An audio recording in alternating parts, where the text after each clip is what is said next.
ಹೃದಯ ನಂದನೋ ವ್ಯಾಸಃ ಯಸ್ಯ ಆಸ್ಯ ಕಮಲಗಲಿತಂ ವಾಂಗ್ಮಯಮೃತಂ ಜಗತ್ ಪಿಬತಿ ಭುಜಗ ಭೋಗಾಭಮುದ್ಯಮ್ಯ ಹೃದಯಂ ನಿಜಭುಜಂ ದಕ್ಷಿಣಂ ಲಕ್ಷಣಾಢ್ಯಂ ಲಲಿತ ಮುದ್ರಿಕ್ತ ವಿಜ್ಞಾನ ಮುದ್ರಂ ಭಜ ಭಜ ಅನಂತಮಿತ್ಯಾಲಪಂತಂ ಪ್ರಣತವಾನ್ ಪ್ರಾಣಿನಾಂ ಪ್ರಾಣಭೂತಂ ಪ್ರಣತಿಭಿಃ ಪ್ರಣಯೇ ಪೂರ್ಣಬೋಧಂ ಭವದವೋಷ್ಣೇನ ತಾತಪ್ಯಮಾನಾನ್ ಭುವಿ ಪರಂ ನಾಥಂ ಅಪ್ರೇಕ್ಷಮಾನಾನ್ ಭುವನ ಮಾನ್ಯೇನ ಚ ಅನ್ಯೇನ ದೋಷ್ಣಾ ಭವತು ಭೀರ್ಮಾ ಇತಿ ನಃ ಸಾಂತ್ವಯಂತಂ ಪ್ರಣತವಾನ್ ಪ್ರಾಣಿನಾಂ ಪ್ರಾಣಭೂತಂ ಪ್ರಣತಿಭಿಃ ಪ್ರಣಯೇ ಪೂರ್ಣಬೋಧಂ ನಾರಾಯಣಂ ಸುರಗುರುಂ ಜಗದೇಕನಾಥಂ ಭಕ್ತಪ್ರಿಯಂ ಸಕಲಲೋಕ ನಮಸ್ಕೃತಂಚ ತ್ರೈಗುಣ್ಯವರ್ಜಿತಮಜಂ ವಿಭುಮಾದ್ಯಮೀಶಂ ವಂದೇ ಭವಘ್ನಂ ಅಮರಾಸುರ ಸಿದ್ಧವಂದ್ಯಂ ನಾರಾಯಣಂ ನಮಸ್ಕೃತ್ಯ ನರಂಚೈವ ನರೋತ್ತಮಂ ದೇವೀಂ ಸರಸ್ವತೀಂ ವ್ಯಾಸಂ ತತೋ ಜಯಮುದೀರಯೇತ್. ನನ್ನ ಅಧ್ಯಾತ್ಮ ಬಂಧುಗಳೇ, ಕೃಷ್ಣ ಜ್ಞಾನದ ಒಂದು ಸಮಷ್ಟಿ ಮುಖವನ್ನು ಹೇಳಿದ್ದನ್ನು ನಾವು ನೋಡಿದೆವು. ಈಗ ಅದರ ವಿಜ್ಞಾನ ಸ್ವಲ್ಪ ವಿವರವಾಗಿ, ವಿಭೂತಿಯನ್ನ ಸ್ವಲ್ಪ ವಿವರವಾಗಿ ತಿಳ್ಕೊಳ್ತಕ್ಕ, ಇನ್ನೂ ವಿವರವಾಗಿ ಮುಂದಿನ ಅಧ್ಯಾಯಗಳಲ್ಲಿ ಬರುತ್ತೆ. ಮೊದಲು ಪಂಚಭೂತಗಳನ್ನು ನಾನು ಸೃಷ್ಟಿ ಮಾಡಿದೆ. ಪಂಚಭೂತಗಳಲ್ಲಿ ನಾನು ಸೃಷ್ಟಿ ಮಾಡಿದ್ದು ಅಂತಂದಾಗ ತತ್ ಸೃಷ್ಟ್ವಾ ತದೇವಾನೋ ಪ್ರಾವಿಶತ್, ಸೃಷ್ಟಿ ಮಾಡಿ ಸೃಷ್ಟವಾದ ಪ್ರಪಂಚದೊಳಗೆ ಪ್ರವೇಶ ಮಾಡಿದ ಭಗವಂತ. ಅದರಿಂದ ಬೇರೆ ವಸ್ತುಗಳನ್ನು ಸೃಷ್ಟಿ ಮಾಡತಕ್ಕ ಬೇರೆ ಮಂದಿಗಳಿದ್ದಾರೆ. ಈಗ ಬೇರೆ ನಾವು ಏನೋ ಒಂದು ವಸ್ತುವನ್ನು ಸೃಷ್ಟಿ ಮಾಡ್ತೇವೆ, ನಿರ್ಮಾಣ ಮಾಡ್ತೇವೆ. ಒಬ್ಬ ಕುಂಬಾರ ಮಡಕೆಯನ್ನು ಮಾಡ್ತಾನೆ, ಮಡಕೆ ಮಾಡಿ ಮಡಕೆ ಒಳಗೆ ಹೋಗಿ ಕೂಡೋದಿಲ್ಲ. ಅವನು ಮಾಡಿದ ಮೇಲೆ ಮುಗಿದೋಯ್ತು ಅವನ ಕಥೆ. ಅದನ್ನು ಮಾರಿದರೆ ಅವನಿಗೆ ಹಕ್ಕಿಲ್ಲ. ಮತ್ತೆ ಯಾರು ಯಾವುದೇ ಒಂದು ವಸ್ತುವನ್ನು ಸೃಷ್ಟಿ ಮಾಡಿ ಅದರ ಒಳಗೆ ಕೂಡೋದಿಲ್ಲ. ಬಹಳ ಅಂದರೆ ಒಂದು ಕಡೆ ಕೂಡ್ತಾನೆ, ಸೃಷ್ಟಿ ಮಾಡಿ ಅದರೊಳಗೆ ಕೂಡ್ತಾನೆ, ತಟ್ಟಿರಾಯನ ಒಳಗೆ ಅವನು ಮಾಡ್ತಾನೆ, ಆಮೇಲೆ ಅದರೊಳಗೆ ಹೋಗಿ ಕೂಡ್ತಾನೆ. ಅದು ಬಿಟ್ಟರೆ ಇನ್ಯಾರೂ ಕೂಡ ತಾವು ಸೃಷ್ಟಿ ಮಾಡಿದ ವಸ್ತುವಿನ ಒಳಗೆ ಹೋಗಿ ಕೂಡ್ಲಿಕ್ಕೆ ಆಗೋದಿಲ್ಲ. ಇನ್ನೊಂದು ನಾವು ಮನೆ ಕಟ್ಟಿ ಅದರೊಳಗೆ ಕೂಡ್ಬೋದು ಅಷ್ಟೇ. ಇದು ಬಿಟ್ಟರೆ ಯಾವುದೇ ಒಂದು ವಸ್ತುವನ್ನು ನಾವು ನಿರ್ಮಾಣ ಮಾಡಿ ಆ ವಸ್ತುವಿನ ಒಳಗೆ ಅದರ ನಿಯಾಮಕರಾಗಿ ಕೂಡುವುದಾಗೋದಿಲ್ಲ. ಭಗವಂತ ಹಾಗಲ್ಲ, ಪ್ರತಿಯೊಂದು ವಸ್ತುವಿನ ಒಳಗೆ ಪ್ರವೇಶ ಮಾಡ್ತಾನೆ. ನಿಮಗೆ ಒಂದು ಪ್ರಶ್ನೆ ಬರ್ಬೋದು, ಪ್ರವೇಶ ಮಾಡುವುದೇನು? ಇವಾಗ ಎಲ್ಲ ಕಡೆ ಇರುವವನು ಪ್ರವೇಶ ಮಾಡುವುದೇನು? ಅವನು ಇರ್ತಾನೆ ಅಂತ ಹೇಳಬೇಕಾದ್ದೇ ಇಲ್ಲ. ದೇವರು ಸರ್ವಗತ ಅಂತಂದ ಮೇಲೆ ಅದನ್ನು ಪುನಃ ಹೇಳುವುದು ಯಾಕೆ? ಸರ್ವಗತ ಆದ್ದರಿಂದ ಅಲ್ಲಿ ಇರ್ತಾನೆ, ಆದರೆ ಅವರು ಹೇಳೋದು ಇರುತ್ತಾನೆ ಅಂತಲ್ಲ, ಪ್ರವೇಶ ಮಾಡ್ತಾನೆ ಅಂತ. ಈಗ ನಂಬಂತು ಇರುವವನು ಪ್ರವೇಶ ಮಾಡುವುದು ಹೇಗೆ? ಮೊದಲೇ ಇದ್ದವನು ಮತ್ತೆ ಪ್ರವೇಶ ಮಾಡುವುದು ಹೇಗೆ? ಅದರಿಂದಲೇ ಭಗವಂತನಿಗೆ ಅನಂತ ರೂಪಗಳನ್ನು ಶಾಸ್ತ್ರಕಾರರು ಒಪ್ಪಿತು. ಅವನು ವ್ಯಾಪ್ತವಾದ ಒಂದು ರೂಪದಿಂದ ಇದ್ದಾನೆ, ಸರ್ವತ್ರ ಇದ್ದಾನೆ. ಮತ್ತೆ ಆ ಒಂದೊಂದು ವಸ್ತುವಿಗೂ ಆ ವಿಶೇಷ ಶಕ್ತಿಪ್ರದನಾಗಿ ವಿಶೇಷ ಶಕ್ತಿ ಅಭಿವ್ಯಂಜಕರಾದ ಒಂದು ವಿಭೂತಿ ರೂಪದಿಂದ ಅಲ್ಲಿ ಪ್ರವೇಶ ಮಾಡ್ತಾನೆ. ಈಗ ಒಂದು ವಸ್ತುವಿನಲ್ಲಿ ಭಗವಂತನ ಅನೇಕ ರೂಪಗಳಿರ್ತವೆ. ಅದು ಒಂದು ಲೀಲೆ ಅಷ್ಟೇ, ಅದು ಒಂದು ವಿಭೂತಿ. ಅಷ್ಟು ರೂಪಗಳು ಯಾಕೆ ಬೇಕು? ಒಂದೇ ರೂಪದಿಂದ ಎಲ್ಲ ಆಗತ್ತೆ. ಸರ್ವಸಮರ್ಥ, ಎಲ್ಲ ರೂಪವೂ ಸರ್ವಸಮರ್ಥ, ಎಲ್ಲ ರೂಪವೂ ಸರ್ವಗತ. ಆದರೂ ಲೀಲಾ ವಿಶೇಷದಿಂದ ಒಂದೊಂದು ವಸ್ತುವಿನಲ್ಲಿ ಒಂದೊಂದು ವಿಶೇಷ ರೂಪದಿಂದ ವಿಶೇಷ ಅಭಿವ್ಯಕ್ತಿಯನ್ನು ಮಾಡ್ತಾನೆ. ಒಂದೊಂದು ವಸ್ತುವಿನಲ್ಲೂ ಅನೇಕ ರೂಪಗಳಿರ್ತಾವೆ ಭಗವಂತನದ್ದು. ನಮ್ಮ ದೇಹದೊಳಗೆ ಭಗವಂತನ ಲಕ್ಷಾಂತರ ರೂಪಗಳಿವೆ. ಅಷ್ಟು ರೂಪಗಳು ಯಾಕೆ ಅಂದರೆ ಅದು ಅವನ ಲೀಲೆ ಅಷ್ಟೇ.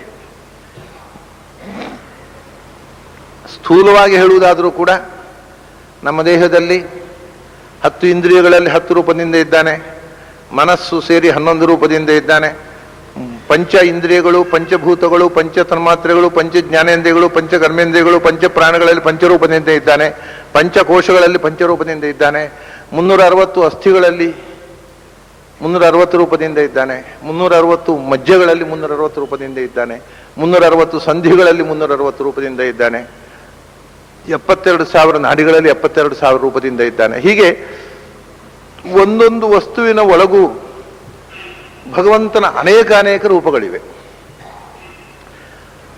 ಅವು ಎಲ್ಲ ರೂಪಗಳು ಸರ್ವಸಮರ್ಥ, ಎಲ್ಲ ರೂಪಗಳು ಸರ್ವಗತ. ಅದೊಂದೊಂದು ರೂಪದಿಂದ ಒಂದೊಂದು ವಸ್ತುವನ್ನು ಒಂದು ವಿಶೇಷವಾದ ಶಕ್ತಿಯನ್ನು ಕೊಡ್ತಾನೆ. ಅದನ್ನು ವಿಭೂತಿ ರೂಪ ಅನ್ನೋದು. ಆ ವಸ್ತುವಿಗೆ ಆ ಶಕ್ತಿ ವಿಶೇಷವನ್ನು ಕೊಟ್ಟ ರೂಪವನ್ನು ಆ ವಸ್ತುವಿನಲ್ಲಿರುವ ವಿಭೂತಿ ರೂಪ. ಈಗ ಪಂಚಭೂತಗಳನ್ನು ಸೃಷ್ಟಿ ಮಾಡಿದ್ದಾನೆ. ಆ ಸೃಷ್ಟಿ ಮಾಡಿದ್ದನ್ನ ತತ್ಸೃಷ್ಟ್ವಾ ತದೇವಾನು ಪ್ರಾವಿಶತ್. ಒಂದೊಂದು ಮಣ್ಣಿನ ಒಳಗೆ ಒಂದು ರೂಪದಿಂದ ಪ್ರವೇಶ ಮಾಡಿದ್ದಾನೆ, ನೀರಿನ ಒಳಗೆ ಒಂದು ರೂಪದಿಂದ ಪ್ರವೇಶ ಮಾಡಿದ್ದಾನೆ, ಬೆಂಕಿ ಒಳಗೆ ಒಂದು ರೂಪದಿಂದ ಪ್ರವೇಶ ಮಾಡಿದ್ದಾನೆ, ಗಾಳಿ ಒಳಗೆ ಒಂದು ರೂಪದಿಂದ, ಆಕಾಶದೊಳಗೆ ಒಂದು ರೂಪದಿಂದ ಪ್ರವೇಶ ಮಾಡಿದ್ದಾನೆ. ಆ ಪ್ರವೇಶ ಮಾಡಿದ ವಿಶೇಷ ರೂಪ ಉಂಟಲ್ಲ, ವಿಭೂತಿ ರೂಪ, ಸರ್ವಗತವಾದ ಒಂದು ರೂಪ ಅಲ್ಲದೆ ಆ ವಿಶೇಷ ರೂಪಗಳಿಂದ ಏನು ವಿಶೇಷ ವಿಭೂತಿಯನ್ನ ಆ ವಸ್ತುಗಳಲ್ಲಿ ಏನು ಶಕ್ತಿ ವಿಶೇಷವನ್ನು ಅಭಿವ್ಯಕ್ತಗೊಳಿಸ್ತಾನೆ. ಇದು ವಿಭೂತಿ ವಿಜ್ಞಾನ. ಮೊದಲು ಪಂಚಭೂತಗಳಲ್ಲಿ ಭೂಮಿಯನ್ನು ತಗೋಬಹುದಿತ್ತು.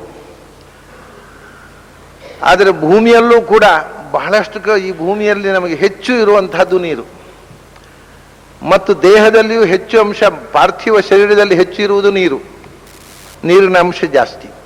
ಮತ್ತು ಭೂಮಿ ಒಂದಕ್ಕೊಂದು ಅಂಟಿಕೊಂಡು ಇರಬೇಕಾಗಿದ್ದರೆ ಬೇಕಾಗಿರುವುದು ನೀರು, ಅಂಟುವ ಗುಣ ನೀರಿನದ್ದು. ಹಾಗಾಗಿ ಈ ಪಿಂಡಾಂಡವಾಗಲಿ ಈ ಬ್ರಹ್ಮಾಂಡವಾಗಲಿ ಭೌಮವಾಗಿರತಕ್ಕಂತಹ ಪ್ರಪಂಚ ನೀರಿನಿಂದ ಒಂದಕ್ಕೊಂದು ಹೆಣೆದುಕೊಂಡು ನಿಂತಿದೆ. ಮತ್ತು ನಾವು ಬದುಕ್ತಾ ಇರುವುದು ನೀರಿನಿಂದ. ನೀರು ಕುಡಿಯದೇ ಇದ್ದರೆ ಉಸಿರಾಟವೇ ನಿಂತು ಹೋಗುತ್ತೆ. ಆದ್ರಿಂದ ಮೊದಲು ನೀರಿನ ಒಂದು ವಿಶೇಷವನ್ನ ಪ್ರಾರಂಭ ತಗೋತಾನೆ ಕೃಷ್ಣ. ರಸೋಹಂ ಅಪ್ಸು ಕೌಂತೇಯ. ಬಹಳ ಮುಖ್ಯವಾಗಿ ಪಂಚಭೂತಗಳಲ್ಲಿ ಇನ್ನೊಂದು ಕಾರಣ ಇದೆ. ಮೊಟ್ಟ ಮೊದಲು ಸೃಷ್ಟಿ ಮಾಡಿದ್ದು ಅಪ ಏವ ಸಸರ್ಜಾದವು ತಾಸು ವೀರ್ಯಂ ಅವಾಸೃಜತ್ ತದಂಡಂ ಅಭವದ್ಧೈಮಂ ಸಹಸ್ರಾಂಶು ಸಮಪ್ರಭಂ. ಮೊಟ್ಟ ಮೊದಲು ಭಗವಂತ ನೀರನ್ನು ಸೃಷ್ಟಿ ಮಾಡಿದ. ಆ ನೀರಿನಲ್ಲಿ ತನ್ನ ರೇತಸ್ಸನ್ನು ಬಿಟ್ಟ. ಅದೇ ಬ್ರಹ್ಮಾಂಡವಾಯಿತು ಅಂತ ಈ ಕಾರಣೋದಕ ಅಂತ ಹೇಳ್ತಾರೆ. ಬ್ರಹ್ಮಾಂಡ ಸೃಷ್ಟಿಯಾಗುವ ಮುಂಚೆಯೂ ಕೂಡ ಇರತಕ್ಕಂತಹ ಸೂಕ್ಷ್ಮ ರೂಪದ ಜಲ. ಹಾಗಾಗಿ ಭೂಮಿಗಿಂತಲೂ ಮೊದಲು ನೀರು ಇತ್ತು, ಪ್ರಳಯ ಕಾಲದಲ್ಲೂ ನೀರು ಇತ್ತು ಅಂತಾರಲ್ಲ. ಈ ನೀರು ಅನ್ನತಕ್ಕಂಥದ್ದು ಪ್ರಕೃತಿಯ ಒಂದು ಸೂಕ್ಷ್ಮ ಸ್ಥಿತಿ. ಹಾಗಾಗಿ ನಮ್ಮ ಉಪಾಸನೆಯಲ್ಲಿ ಭಗವಂತನನ್ನು ನೀರಿನಲ್ಲಿ ಉಪಾಸನೆ ಮಾಡುವುದು ಅಂತಲ್ಲ, ಜಲದಲ್ಲಿ. ಅದು ಬಹಳ ವಿಶೇಷವಾಗತ್ತೆ. ನಮ್ಮ ಎಲ್ಲ ಅನುಷ್ಠಾನಕ್ಕೂ ಬೇಕಾಗಿರುವುದು ನೀರು. ಸ್ನಾನ ಮಾಡುವುದು ನೀರಿನಲ್ಲೇ, ಆಮೇಲೆ ಅರ್ಘ್ಯ ಕೊಡುವುದು ನೀರಿನಲ್ಲೇ, ತರ್ಪಣ ಕೊಡುವುದು ನೀರಿನಲ್ಲೇ, ಕೆರೆಯ ನೀರನ್ನು ಕೆರೆಗೆ ಚೆಲ್ಲಿ. ಅದರಿಂದ ಪೂರ್ತಿ ದೇವರ ಪತ್ರಂ ಪುಷ್ಪಂ ಫಲಂ ತೋಯಂ ಕಡೆ ಏನೂ ಇಲ್ಲದೇ ಇದ್ರೆ ದೇವರಿಗೆ ಗಂಧಾನ್ ಸಮರ್ಪಯಾಮಿ, ಅಕ್ಷತಾನ್ ಸಮರ್ಪಯಾಮಿ, ಪುಷ್ಪಾಣಿ ಸಮರ್ಪಯಾಮಿ ಅಂತ ಸಮರ್ಪಣೆ ಮಾಡುವ ಒಂದು ಉದಾಹರಣೆ ನೀರು. ಏನೂ ಇಲ್ಲದೇ ಇದ್ರೆ, ಪತ್ರ ಪುಷ್ಪ ಫಲವೂ ಇಲ್ಲದೆ ಇದ್ದಾಗ ಎಲ್ಲಕ್ಕೂ ಪ್ರತಿನಿಧಿಯಾಗಿ ನೀರನ್ನು ಅರ್ಪಿಸ್ತೇವೆ. ಯಾಕೆಂದ್ರೆ ಭಗವಂತ ಮೊದಲು ಸೃಷ್ಟಿ ಮಾಡಿದ ವಸ್ತು ಅದು. ಅದನ್ನು ಭಗವಂತನಿಗೆ ಅರ್ಪಣೆ ಮಾಡಿಬಿಟ್ರೆ ಅನಂತರ ಸೃಷ್ಟಿಯಾದ ಸಮಸ್ತ ವಸ್ತುಗಳಿಗೂ ಮೂಲಭೂತವಾದ ವಸ್ತು ನೀನು ಕೊಟ್ಟಿದ್ದೇನಪ್ಪ, ಉಳಿದದ್ದೆಲ್ಲ ನಿನ್ನದೇ ಸೃಷ್ಟಿ, ನೀನು ಸ್ವೀಕಾರ ಮಾಡಿಕೊಂಡು. ನೀರು ಕೊಟ್ಟು ಬಿಟ್ರೆ ಅದು ಮುಂದಿನ ಸೃಷ್ಟಿಯ ವಿಸ್ತಾರಕ್ಕೆ ಮೂಲದ್ರವ್ಯ ಅದು ಅನ್ನೋ ದೃಷ್ಟಿಯಿಂದ ಕೃಷ್ಣ ಹೇಳ್ತಾನೆ, ನೀರಿನಲ್ಲಿ ಭಗವಂತನ ವಿಭೂತಿಯನ್ನು ಚಿಂತನೆ ಮಾಡು. ರಸೋಹಂ ಅಪ್ಸು ಕೌಂತೆಯ. ನಾನು ನೀರಿನಲ್ಲಿದ್ದೇನೆ, ಅಪ್ಪನಾಮಕನಾಗಿ ಒಂದು ರೂಪದಿಂದ ಇದ್ದೇನೆ. ಅಷ್ಟೇ ಅಲ್ಲ, ರಸನಾಮಕನಾಗಿ ನೀರಿನಲ್ಲಿ ರಸವಾಗಿದ್ದೇನೆ ಎಂದು. ರಸ ಅನ್ನುವ ಶಬ್ದಕ್ಕೆ ಒಂದು ಅರ್ಥ ಸಾರಭೂತ, ಅದು ಶ್ರೇಷ್ಠ ಅಂತ. ಇನ್ನೊಂದು ಅರ್ಥ ರಸ ಅಂದ್ರೆ ದ್ರವಣ, ಹರಿಯುವಿಕೆ. ರಸ ಅಂತಂದ್ರೆ ದ್ರವ.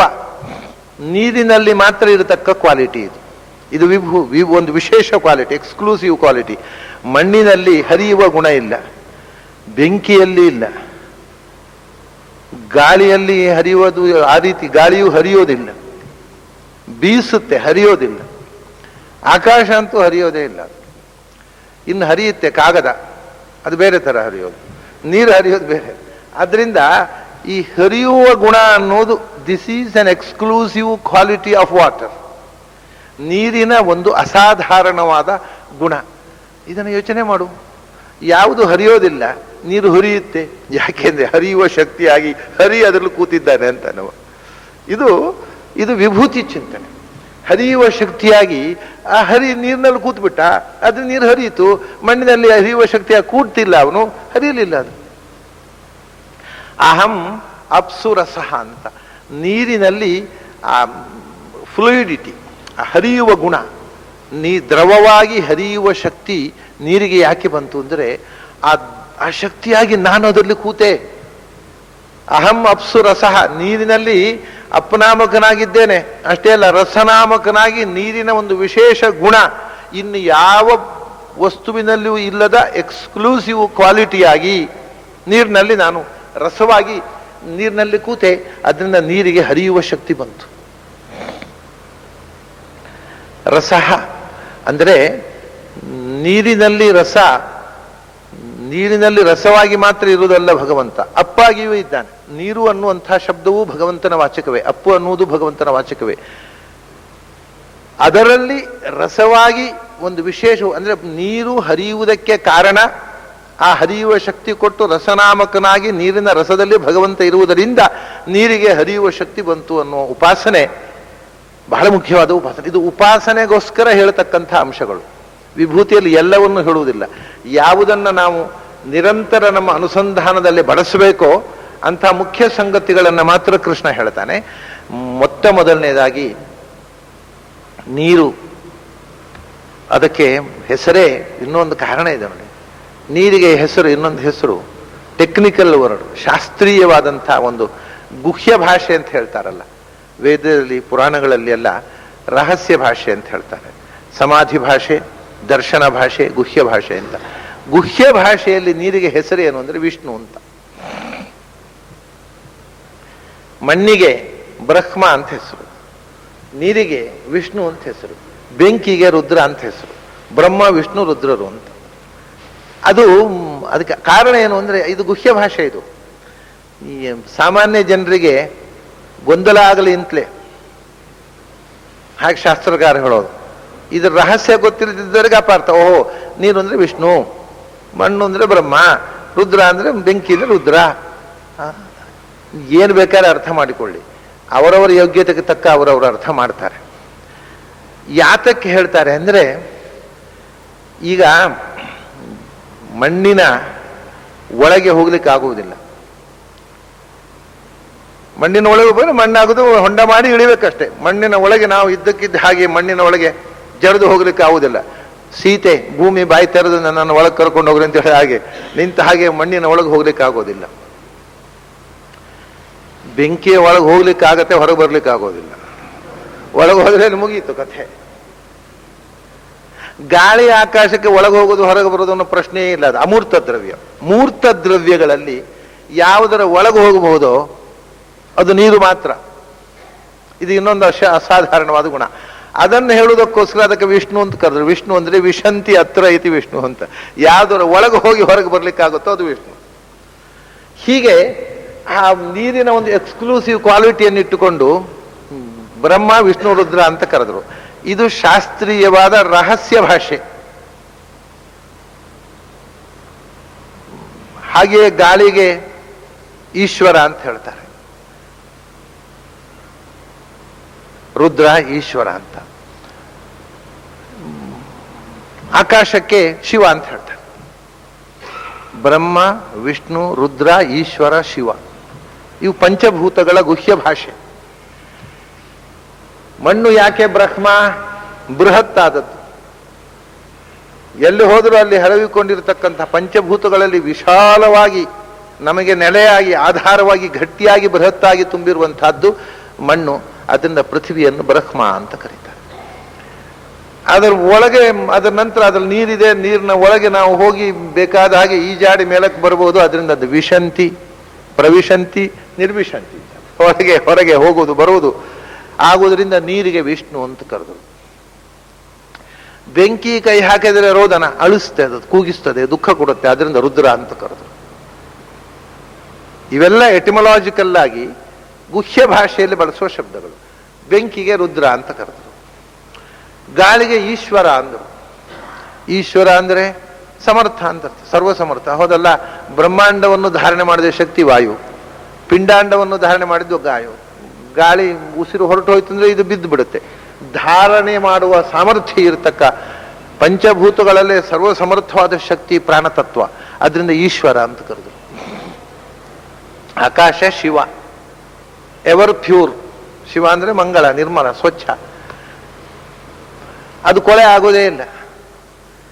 ಮಣ್ಣು ಕೊಳೆ, ನೀರಿಗೂ ಮಣ್ಣು ಕೆಸರು ಬಿದ್ದರೆ ಕೆಸರು ನೀರು ಕೊಳೆ ಆಗುತ್ತೆ. ಬೆಂಕಿ ಕೊಳೆ ಆಗುವುದಿಲ್ಲ, ಆದರೂ ನಾವು ಅದನ್ನು ಕೊಳೆ ಮಾಡ್ತೇವೆ. ಸ್ಮಶಾನದ ಬೆಂಕಿ, ಮೈಲಿಗೆ ಬಂದು ಸ್ನಾನ ಮಾಡಬೇಕು, ಅದು ಮೈಲಿಗೆ ಅಲ್ಲ, ನಾವು ಮೈಲಿಗೆ ಆಗುದು. ಆದರೂ ಬೆಂಕಿ, ಸ್ಮಶಾನದ ಬೆಂಕಿ, ಅಡಿಗೆ ಕೋಣೆಯ ಬೆಂಕಿ, ಹೋಮದ ಬೆಂಕಿ, ಅದರಲ್ಲಿ ಒಂಚೂರು ಡೆಗ್ರೇಡೇಷನ್, ವ್ಯತ್ಯಾಸ. ಗಾಳಿಯೂ ಕೆಟ್ಟದಾಗುವುದಿಲ್ಲ, ಆದರೂ ಕೂಡ ಯಾವುದೋ ಒಂದು ಕೊಳಚೆ ಪ್ರದೇಶದಲ್ಲಿ ಗಾಳಿ ಬೀಸಿ ಬಂದರೆ ಕೆಟ್ಟ ವಾಸನೆ ಗಾಳಿ ಅಂತೇವೆ. ವಾಸನೆ ಆ ಕೊಳಚೆ ನೀರಿನದ್ದು, ಆದರೆ ಗಾಳಿಯಲ್ಲಿ ಅದು ಸೇರಿಕೊಂಡಾಗ ಗಾಳಿಯು ಕೆಟ್ಟ ಗಾಳಿ ಅಂತೇವೆ. ಕೆಟ್ಟ ಆಕಾಶ ಅಂತ ಒಂದಿಲ್ಲ. It is ever pure. ಯಾವುದರ ಕೆಟ್ಟತನದ ಒಳಿತು ಕೆಡುಕುಗಳ ಸ್ಪರ್ಶವೇ ಇಲ್ಲದೆ ಇರತಕ್ಕ, ಎಲ್ಲ ಕಡೆಯೂ ಇದ್ದು ಯಾವುದರ ಸ್ಪರ್ಶವೂ ಇಲ್ಲದೆ ಇರುವಂತಹದ್ದು ಆಕಾಶ. ಆದ್ದರಿಂದ ಅದನ್ನು ಶಿವ ಅಂತ. ಇದು ತಂತ್ರಶಾಸ್ತ್ರದಲ್ಲಿ ಬಳಸುವಂಥ ಗುಹ್ಯ ಭಾಷೆ. ಯಾಕೆ ಹೇಳಿದೆ ಅಂದ್ರೆ, ಅಪ್ಸು ಅಂತ ಅನ್ನುವಾಗ ಅಪ್ಪಿನಲ್ಲಿ ಅವನು ವಿಷ್ಣು, ಅವನಿಗೆ ಸಂಬಂಧಪಟ್ಟದ್ದು ಆ ವಿಷ್ಣು ಶಬ್ದದ ಸಮನ್ವಯ ಇರತಕ್ಕಂಥ ಒಂದು ಭೂತ ಅದು ವಿಶಂತಿ. ಅದರೊಳಗೆ ಪ್ರವೇಶ ಮಾಡಲಿಕ್ಕಾಗತ್ತೆ. ಪ್ರವೇಶ ಮಾಡಿ ಅದರೊಳಗೆ ಈಜಾಡಬಹುದು, ಅದರೊಳಗೆ ಓಡಾಡಬಹುದು, ಮತ್ತು ಹೊರಗೆ ಬರಬಹುದು. ಮೇಲೆ ಈಜಾಡಬಹುದು, ಕೆಳಗೆ ಈಜಾಡಬಹುದು, ಅದರ ಒಳಗೆ ಮುಳುಗಬಹುದು, ಮುಳುಗಿ ಮುತ್ತು ರತ್ನಗಳನ್ನು ಹೆಕ್ಕಿ ಮೇಲಕ್ಕೆ ಬರಬಹುದು. ಅದರಿಂದ ಅದನ್ನು ವಿಷ್ಣು ಅಂತ ಕರೀತಾರೆ. ಇದು ನೀರಿನ ಎಕ್ಸ್ಕ್ಲೂಸಿವ್ ಕ್ವಾಲಿಟಿ. ಅದರ ಒಳಗೆ ಸಂಚರಿಸುವುದು. ಗಾಳಿಯ ಒಳಗೆ ಸಂಚರಿಸ್ತೇವೆ, ಆಕಾಶದೊಳಗೆ ಸಂಚರಿಸ್ತೇವೆ, ಆದರೆ ಅದಕ್ಕೆ ಮೂರ್ತಿ ಇಲ್ಲಲ್ಲ. ಮೂರ್ತವಾದ a thing which has form, ಅಂಥ ಒಂದು ವಸ್ತುವಿನ ಒಳಗೆ ಹೋಗ್ಲಿಕ್ಕೆ ಆಗುವುದು ನೀರಿನಲ್ಲಿ ಮಾತ್ರ. ಒಳಗೆ ಹೋಗಿಯೂ ನಮಗೇನು ಅಪಾಯ ಆಗದೆ ಹೊರಗೆ ಬರ್ಲಿಕ್ಕಾಗೋದು ಅಲ್ಲ. ಈಜಲಿಕ್ಕೆ ಗೊತ್ತಿಲ್ಲದೆ ಇದ್ದವ್ರಿಗೆ ಅಪಾಯ ಆಗಬಹುದು, ಅದು ನೀರಿನ ತಪ್ಪಲ್ಲ, ನಮ್ಮ ತಪ್ಪು. ಆದರೆ ನೀರಿನಲ್ಲಿ ಏನೂ ಅಪಾಯ ಆಗದೆ ಒಳಗೆ ಹೋಗಿ ತಳದ ತನಕ ಹೋಗಿ ಅದನ್ನು ಜಾಲಾಡಿಸಿ ಹೊರಗೆ ಬರಬಹುದು. ಹಾಗಾಗಿ ಅಪ್ಸು ರಸಹ, ಈ ಅದರ ಒಳಗೆ ಪ್ರವೇಶ ಮಾಡಲಿಕ್ಕೆ ಆಗೋದಕ್ಕೆ ಕಾರಣ ಏನು? ಅದು ಫ್ಲೂಯಿಡ್ ಆಗಿರೋದ್ರಿಂದ, ಆ ಹರಿಯುವ ಸ್ವಭಾವ, ಅದು ಲಿಕ್ವಿಡ್, ಆ ರಸ ಹರಿಯುವಿಕೆ ಟ್ರಾನ್ಸ್ಪೇರೆಂಟ್ ಆಗಿರುವುದರಿಂದ, ಅದು ಬೇರೆ ಯಾವ ವಸ್ತುವಿನಲ್ಲೂ ಇಲ್ಲದ ಒಂದು ವಿಶಿಷ್ಟ ಗುಣ ಅದರದ್ದು. ರಸ ಹರಿಯುವಿಕೆ ಮತ್ತು ಅದರ ಒಳಗೆ ಹೋಗಿ ಹೊರಗೆ ಬರಲಿಕ್ಕೆ ಆಗುವಂಥ ಒಂದು ಸ್ವಭಾವ, ಅದು ನೀರಿನಲ್ಲಿ ಅಂಥ ಒಂದು ವಿಶಿಷ್ಟವಾದ ಕ್ವಾಲಿಟಿಯನ್ನು ಕೊಟ್ಟು ನಾನು ನೀರಿನಲ್ಲಿ ಇದ್ದೇನೆ. ಅದೇ ರಸ ಅಂದರೆ. ಮತ್ತೆ ಇದು ಒಂದಾಯಿತು ರಸ ಅಂದರೆ. ಇನ್ನೊಂದು ರಸ ಅಂದರೆ ಟೇಸ್ಟು, ರುಚಿ. ರುಚಿ ಎನ್ನುವುದು ಪ್ರಾರಂಭ ಆದದ್ದೇ ನೀರಿನಿಂದ. ಅಲ್ಲಿ ತನಕ ರುಚಿಯೇ ಇಲ್ಲ ಪಂಚಭೂತಗಳಲ್ಲಿ. ನೀರಿಗಿಂತ ಮೊದಲಿದ್ದದ್ದು ಆಕಾಶದಲ್ಲಿ ರುಚಿ ಇಲ್ಲ, ಗಾಳಿಯಲ್ಲಿ ರುಚಿ ಇಲ್ಲ, ಬೆಂಕಿಯಲ್ಲಿ ರುಚಿ ಇಲ್ಲ. ಆದರೆ ರುಚಿ ಅನ್ನತಕ್ಕಂಥದ್ದು ನಾಲಿಗೆಯ ಕ್ರಿಯೆ ಪ್ರಾರಂಭ ಆದದ್ದೇ ನೀರಿನಿಂದ. ನೀರು ಬಂತು, ನೀರು ನೋಡಿ ನಾಲಿಗೆಯಲ್ಲಿ ನೀರು ಬಂತು, ಆಹಾ ರುಚಿ ಆಯಿತು. ಅದರಿಂದ ಈ ಟೇಸ್ಟು ಅನ್ನುವಂಥ ಒಂದು ನಾಲಿಗೆಯ ರುಚಿ ಅನ್ನುವಂಥದ್ದೇ ರಸ. ರಸವರ್ಜಂ ರಸೋಪ್ಯಸ್ಯ ಪರಂ ದೃಷ್ಟ್ವಾ ನಿವರ್ತತೆ. ಆ ನಾಲಿಗೆಯ ರುಚಿ ಅನ್ನತಕ್ಕಂಥದ್ದು ಶುರುವಾದದ್ದೇ ನೀರಿನಿಂದ. ನೀರಿನ ಅಂಶ ಇಲ್ಲದೆ ಇದ್ದರೆ ಯಾವ ಪದಾರ್ಥದಲ್ಲೂ ಟೇಸ್ಟ್ ಇಲ್ಲ. ನಾವೀಗ ರುಚಿ ಅಂತೇವಲ್ಲ, ರುಚಿಯಲ್ಲಿ ನಾನಾ ವಿಧವಾದ ರುಚಿಗಳೆಲ್ಲ ಇವೆ. ಆ ಎಲ್ಲ ರುಚಿಗಳು ಕೂಡ ನೀರಿನಿಂದಲೇ, ಮೂಲತಃ ನೀರಿನ ಪ್ರಭೇದಗಳು. ನೀವೀಗ ಸಕ್ಕರೆ, ಸಿಹಿ, ರುಚಿಗಳು 6 ವಿಧ. ಕಹಿ, ಸಿಹಿ. ಯಾವುದು ಸಿಹಿ ಇರುವುದು? ಸಕ್ಕರೆಯಲ್ಲಿ ಮೆಲ್ಟ್ ಆದಾಗ ಉಳಿಯೋ ನೀರಿನಲ್ಲೇ ಸ್ವೀಟ್ನೆಸ್ ಇರೋದು. ಅದರ ಹರಳಿನಲ್ಲ. ಆಮೇಲೆ ನೀವು ಖಾರ, ಮೆಣಸಿನ ಅದು ಸಿಪ್ಪೆ ಬೀಜ ಎಲ್ಲ ತೆಗೆದು ರಸ ತೆಗೀರಿ, ಅದು ಖಾರ ಇರೋದು. ಯಾವ್ದು ಕಹಿ, ಹಾಗಲಕಾಯಿ, ಅದರ ರಸ ತೆಗೀರಿ, ಕೆಟ್ಟ ಕಹಿ ಅದು. ಅದರ ರಸ ಇರುವುದು ನೀರಿನಲ್ಲಿ, ಟೇಸ್ಟು. ಅದನ್ನು ಮತ್ತೆ ನಾನಾ ವಿಧವಾದ ಪದಾರ್ಥಗಳಾಗಿ ಮಾಡಿ ನಾವು ರುಚಿ ರುಚಿಯಾದ ತಿಂಡಿ ಮಾಡಿ ತಿಂತೇವೆ. ಅದು ಮತ್ತೆ ನೀರಿನಾಂಶವೇ, ನೀರಿನ ಅಂಶ ಮತ್ತೆ ನೀರಿನ ಒಳಗೆ ಹರಿಯುವ ಮೀನುಗಳು ಕಾಣ್ತವೆ. ಹೀಗೆ ಆ ಪಾರದರ್ಶಕವಾಗಿ ಒಳಗೆ ಹೋಗಿ ಹೊರಗೆ ಬರತಕ್ಕಂಥ ಒಂದು ದ್ರವವಾಗಿ, ಹರಿಯುವ ಶಕ್ತಿಯಾಗಿ, ರುಚಿಯಾಗಿ ಎಲ್ಲ ಈ ಎಷ್ಟು ಕ್ವಾಲಿಟಿಗಳು, ಇದು ಎಕ್ಸ್ಕ್ಲೂಸಿವ್ ಕ್ವಾಲಿಟೀಸ್ ಆಫ್ ವಾಟರ್. ನೀರಿನ ವಿಶಿಷ್ಟ ಗುಣವಾಗಿ ನಾನು ರಸಶಬ್ದ ವಾಚ್ಯನಾಗಿ ಅದರಲ್ಲಿ ಕೂತೆ. ಅದರಿಂದ ಭಗವಂತ ರಸ, ಭಗವಂತ ರಸ. ರಸೋ ವೈ ಸಹ ಅವನು ಹೇಳುವಾಗ ತೈತ್ರಿಯ ಉಪನಿಷತ್ತು ಅವನು ರಸಪ್ಪ ಅಂದ್ರೆ ಎಲ್ಲದರ ಸಾರ ಅಂತ ಅರ್ಥ. ಪ್ರತಿಯೊಂದು ವಸ್ತುವಿನಲ್ಲಿಯೂ ಸಾರಭೂತವಾದಂಥ ಇಂಥ ಅಸಾಧಾರಣವಾದ ಶಕ್ತಿ ಏನಿದೆ ಅದು ಅವನು. ಯಾಕೆಂದರೆ ಅವನು ಏನು ರಸಃ, ರಮ್ ಅಂದ್ರೆ ಆನಂದ, ಸಾ ಅಂದ್ರೆ ಜ್ಞಾನ, ಸೃಗತವು, ಅವನು ಜ್ಞಾನಾನಂದ ಸ್ವರೂಪ. ಅದರಿಂದ ಸಾರ ಶ್ರೇಷ್ಠ ಅವನು. ಅವನು ಆನಂದಮಯ, ಅವನು ಜ್ಞಾನಮಯ, ಅವನು ಜ್ಞಾನಾನಂದ ಪೂರ್ಣ. ಅವನು ಒಂದೊಂದು ವಸ್ತುವಿನಲ್ಲಿ ಒಂದೊಂದು ವಿಧದ ಶಕ್ತಿಯಾಗಿ ಅಭಿವ್ಯಕ್ತಗೊಳಿಸಿ ನೀರಿನಲ್ಲಿ ರಸವಾಗಿ ನಿಂತು ನಮಗೆ ರುಚಿಯ ಅನುಭವವನ್ನು ಕೊಟ್ಟ. ಅವನು ನೀರಿನಲ್ಲಿ ರಸವಾಗಿ ಕೂಡದೇ ಇರುತ್ತಿದ್ದರೆ ನಮಗೆ ನಾಲಿಗೆ ಇದ್ದು ಏನು ಉಪಯೋಗ ಬೀಳ್ತಿರ್ಲಿಲ್ಲ. ನಾಲಿಗೆ ರಸವನ್ನ ಅನುಭವಿಸಲಿಕ್ಕೋಸ್ಕರ ಇರುವ ಇಂದ್ರಿಯ. ಆ ಇಂದ್ರಿಯದ ಸಾರ್ಥಕ್ಯವೇ ರಸಶಬ್ದವಾಚ್ಯನಾಗಿ ನೀರಿನಲ್ಲಿ ಭಗವಂತ ನೆಲೆಸಿ ನೀರಿನಲ್ಲಿ ಹೊಸ ರಸ ಮೂಡಿ ಬಂದದ್ದರಿಂದ, ನೀರಿನಲ್ಲಿ ರಸ ಬಂದದ್ದರಿಂದ ನಮಗೆ ರಸದ ಅನುಭವ ಆಯಿತು. ರಸಾನುಭವದಿಂದ ಜೀವನದಲ್ಲಿ ರಸವಂತಿಕೆ ಬೆಳೆಯಿತು. ಇದೆಲ್ಲಕ್ಕೆ ಮೂಲ ನೀರಿನಲ್ಲಿ ರಸ ಇರುವುದರಿಂದ. ಆ ನೀರಿನಲ್ಲಿ ರಸ ಇರುವುದು ರಸನಾಮಕನಾಗಿ ಭಗವಂತ ನೀರಿನಲ್ಲಿ ಇರುವುದರಿಂದ ಇದನ್ನು ಉಪಾಸನೆ ಮಾಡೋಣ. ಅಂದರೆ ಒಂದೊಂದು ವಸ್ತುವಿನಲ್ಲಿ ಇರತಕ್ಕಂಥ ಅಸಾಧಾರಣವಾದ ಶಕ್ತಿಗಳು ಅದು ಹೇಗೆ ಬಂತು, ಭಗವಂತ ಎಂಥ ರೂಪದಲ್ಲಿ, ಇದನ್ನು ಯೋಚನೆ ಮಾಡುವುದೇ ವಿಭೂತಿ. ರಸೋಹಂ ಅಪ್ಸು ಕೌಂತೇಯ, ಕೌಂತೇಯ ಅಂತ ಸಂಬೋಧನೆ ಇದೆ ಇಲ್ಲಿ. ಇದರ ಅರ್ಥ ಒಂದೇ ಅರ್ಥ ಇಟ್ಟುಕೊಂಡು ಬೇರೆ ಅರ್ಥಗಳು ಮತ್ತೆ ನೋಡೋಣ. ಕುಂತಿಯ ಮಗ ಅಂತ, ಕುಂತಿಯ ಮಗ ಅಂತ ಸಂಬೋಧನೆಯಲ್ಲೇ ಒಂದು ವಿಶೇಷವಾದ ಆಸ್ಪೆಕ್ಟ್ ಇದೆ. ಕುಂತಿಯಲ್ಲಿ ಒಂದು ವಿಶೇಷ ಗುಣ ಇದೆ. ಮಹಾಭಾರತದಲ್ಲಿ ಮಹಾಭಾರತವನ್ನು ತಾನು ಯಾಕೆ ರಚನೆ ಮಾಡಿದೆ ಅಂತ ಹೇಳುವಾಗ 4 ಕಾರಣಗಳನ್ನು ಹೇಳ್ತಾರೆ ವೇದವ್ಯಾಸರು. ಒಂದು ಶ್ಲೋಕ, ಇನ್ನೂ ಬೇರೆ ಕಾರಣಗಳಿದೆ, 4 ಕಾರಣಗಳು. ಒಂದು, ಕ್ಷತ್ತು ಪ್ರಜ್ಞಾಂ ಧೃತಿಂ ಕುಂತ್ಯಾಹ ಗಾಂಧಾರ್ಯಾಹ ಧರ್ಮಶೀಲತಾಂ ವಾಸುದೇವಸ್ಯ ಮಾಹಾತ್ಮ್ಯಂ ಕೃಷ್ಣದ್ವೈಪಾಯನೋ ಅಬ್ರವೀತ್. ಮಹಾಭಾರತದಲ್ಲಿ 4 ಸಂಗತಿಗಳನ್ನು ಹೇಳಿದ್ದೇನೆ ತಾನು ಅಂತಾರೆ ವೇದವ್ಯಾಸರು. ಒಂದು ಯಾವುದು? ಕ್ಷತ್ತು ಪ್ರಜ್ಞಾಂ, ವಿದುರನ ವಿದ್ವತ್ತೆ, ವಿದುರನ ಅಗಾಧವಾದ ಜ್ಞಾನ. ಅವನಿಗೆ ವಿದುರ ಅಂತ ಹೆಸರು. ವಿದುರ ಅಂದರೆ ವಿದ್ಯಾರಥೇಹೇ ವಿದುರವೋ ನಾಮ. ಅವನು ವಿದ್ಯೆಯಲ್ಲೇ ನಿರತನಾದವ, ಮಹಾದೊಡ್ಡ ಜ್ಞಾನಿ. ಆದರೆ ಆ ಕಾಲದಲ್ಲಿ ಕೆಲವು ಜನ ಬಿಟ್ಟರೆ ಉಳಿದವರೆಲ್ಲರೂ ತಿರಸ್ಕಾರ ಮಾಡಿದ ವ್ಯಕ್ತಿ. ಎಲ್ಲ ಕಾಲದಲ್ಲಿಯೂ ನಿಜವಾದ ವಿದ್ಯೆಯನ್ನು ಜನ ಗುರುತಿಸುವುದಿಲ್ಲ ಅನ್ನುವುದಕ್ಕೆ ವಿದುರ ಒಂದು ದೊಡ್ಡ ಎಕ್ಸಾಂಪಲ್. ವಿದುರನನ್ನ ಟೀಕೆ ಮಾಡಿದವರೇ ಹೆಚ್ಚು, ತಿಳ್ಕೊಂಡವರು ಬಹಳ ಕಡಿಮೆ. ಒಂದು ನಿಜವಾದ ಜ್ಞಾನವನ್ನು ಎಲ್ಲ ಕಡೆನೂ ಟೀಕೆನೇ ಮಾಡ್ತಾ ಇರ್ತಾರೆ.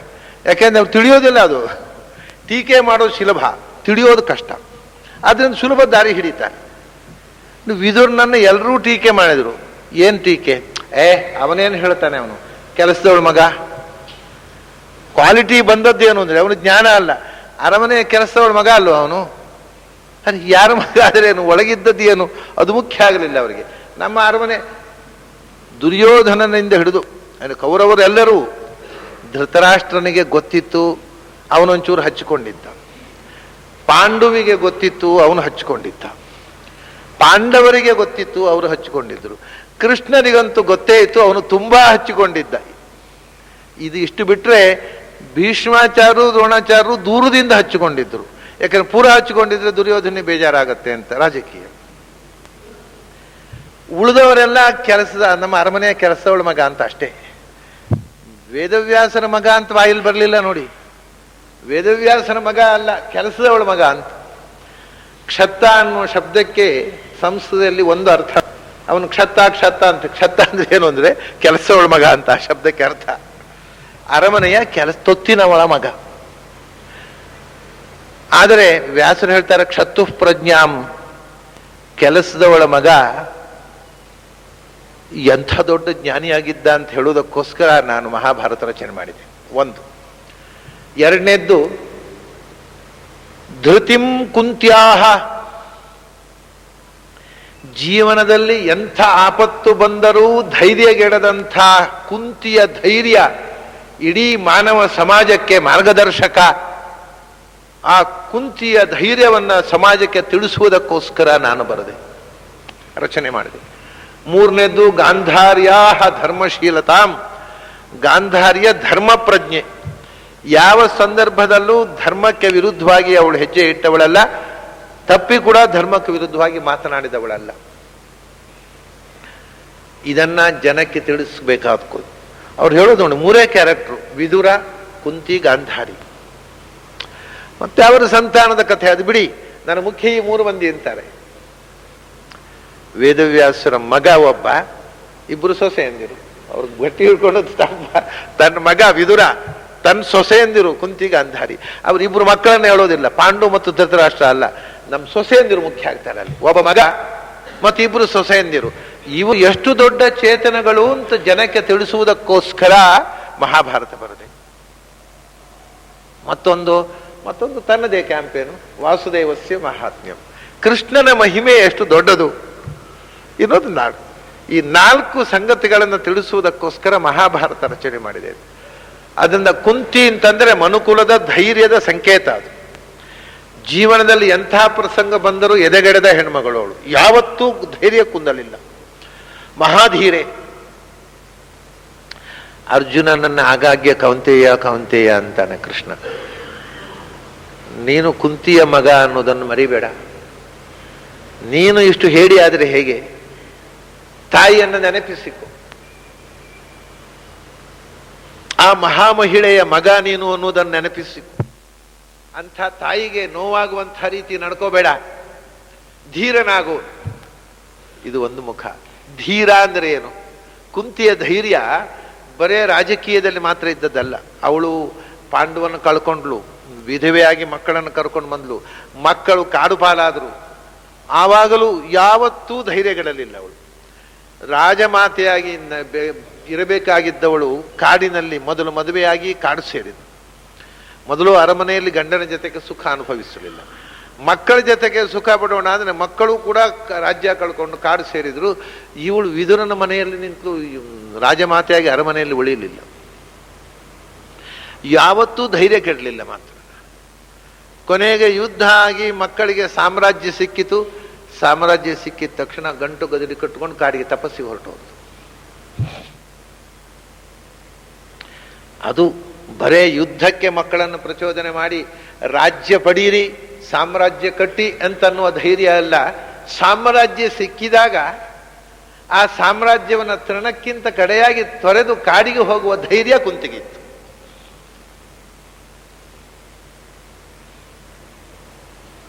ಅಂದರೆ ಲೌಕಿಕವಾಗಿಯೂ ಧೈರ್ಯಶಾಲಿನಿ ಅವಳು, ಸ್ಪಿರಿಚುವಲಿ ಆಧ್ಯಾತ್ಮಿಕವಾಗಿಯೂ ಅಂತರಂಗದಲ್ಲೂ ಬಹಾಧೃತಿ. ಇಡೀ ದೇಶದ ಸಮ್ರಾಟ ತನ್ನ ಮಗ ಆದಾಗ ಅದನ್ನೆಲ್ಲ ತೊರೆದು ತ್ಯಾಗದ ಪರಾಕಾಷ್ಠೆ. ತ್ಯಾಗೇನೈಕೇ ಅಮೃತತ್ವ ಮಾನುಷು. ಕೃಷ್ಣ ಅದನ್ನು ನೆನಪಿಸ್ತಾನೆ. ಅನ್ಯಾಯದ ವಿರುದ್ಧ ಹೋರಾಡಬೇಕು, ಅದು ಕುಂತಿಯ ಅಭಿಪ್ರಾಯವೂ ಹೌದು. ಆದರೆ ಹೋರಾಡುವುದು ರಾಜ್ಯ ಸಿಗುತ್ತೆ, ಮಜಾ ಮಾಡಲಿಕ್ಕಲ್ಲ. ಸಿಕ್ಕಿದ ರಾಜ್ಯದಲ್ಲಿ ತ್ಯಾಗ ಬುದ್ಧಿಯಿಂದ ಜೀವನ ಮಾಡು.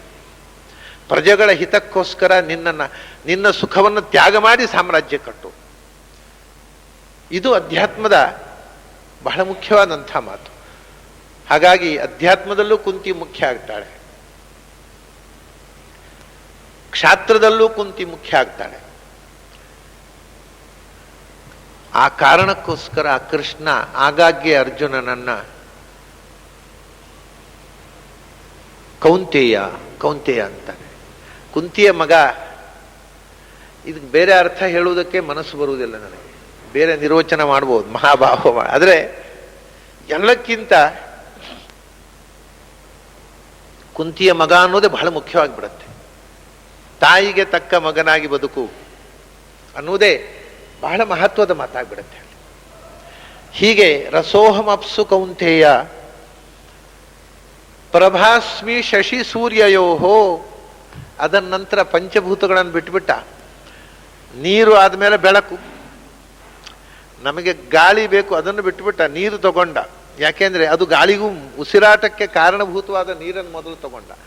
ನಮಗೆ ಎರಡನೇ ಬೇಕಾಗಿರೋದೇನು ಅಂದರೆ, ಬದುಕಲಿಕ್ಕೆ ಬೇಕಾಗಿರೋದು ಸೂರ್ಯ ಕಿರಣ ಮತ್ತು ಚಂದ್ರ ಕಿರಣಗಳ ಮೂಲಕ ನಮಗೆ ಪ್ರಾಣಶಕ್ತಿ ಸಪ್ಲೈ ಆಗ್ತಾ ಇದೆ. ಸೋಲಾರ್ ಎನರ್ಜಿ ಗೊತ್ತಿದೆ. ಸೂರ್ಯ ಚಂದ್ರರು ಹಗಲು ಮತ್ತು ರಾತ್ರಿಗಳನ್ನ, ಬದುಕಿನಲ್ಲಿ ಹಗಲು ರಾತ್ರಿಗಳು,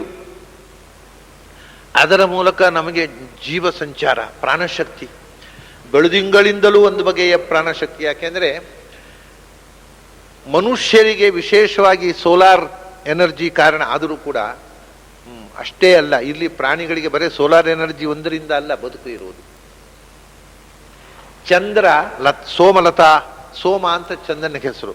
ಸೋಮಲತೆ ಎನ್ನುವುದು ಒಂದು ಸಂಕೇತ. ಸಮಸ್ತ ವನಸ್ಪತಿಗಳಿಗೂ ಚಂದ್ರನಿಗೂ ಸಂಬಂಧ ಇದೆ.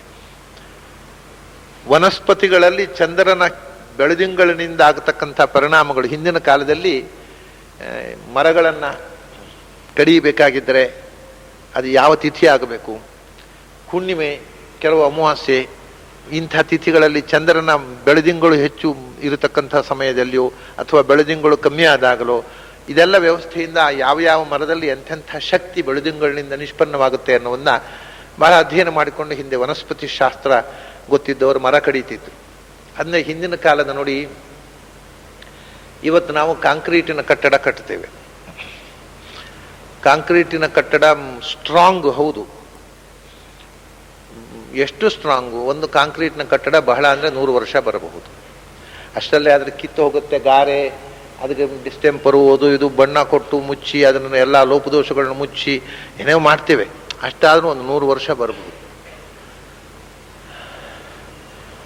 ಒಂದು ವೇಳೆ ಗುಜರಾತ್ನಂತಹ ಭೂಕಂಪ ಆಗಿಬಿಟ್ರೆ ಯಾವ ಕಾಂಕ್ರೀಟು ಉಪಯೋಗ ಬೀಳೋದಿಲ್ಲ. ಕಾಂಕ್ರೀಟ್ನ ಕಂಬಗಳು, ಪಿಲ್ಲರ್ಗಳು ಎಲ್ಲ ತುಂಡು ತುಂಡಾಗಿ ಬಿದ್ದು ಬಿಡ್ತವೆ. ಹಿಂದಿನ ಕಾಲದಲ್ಲಿ ಮರಗಳಲ್ಲಿ ಮನೆ ಕಟ್ಟುತ್ತಿದ್ರು. ಮರ ಎಷ್ಟು ಸ್ಟ್ರಾಂಗು ಅಂದರೆ, ಒಂದು ಗಟ್ಟಿ ಮರ, ಈಗಿನ ಮರಗಳು ಅದಕ್ಕೆ ಕೊಯ್ಯೋದಕ್ಕೆ ಟೈಮೆಲ್ಲ ಅವಸರ, ಕಡಿತಾರೆ, ಮಾರ್ತಾರೆ, ಅವು ಗೆದ್ದಲು ಹಿಡಿದು ಹಾಳಾಗಿ ಹೋಗ್ತವೆ. ಹಿಂದಿನ ಕಾಲದ ಮರಗಳು ಎಷ್ಟು ಸ್ಟ್ರಾಂಗು ಅಂದರೆ, ಇವಾಗ ನೀವು ಉಡುಪಿಯ ಮಠಗಳನ್ನು ನೋಡಿರ್ಬೋದು. ಅದು ವಾದಿರಾಜರ ಕಾಲದಲ್ಲಿ ಕಟ್ಟಿದ್ದು, 400 ವರ್ಷ ಆಯಿತು. ಆ ಕಂಬಗಳಲ್ಲಿ ಒಂದು ಸ್ಕ್ರ್ಯಾಚ್ ಕೂಡ ಬೀಳಲಿಲ್ಲ. 400 ವರ್ಷದ ಕಾಂಕ್ರೀಟ್ನ ಮಠ ಕಟ್ಟಿದ್ರೆ ಉಳಿತಿರ್ಲಿಲ್ಲ.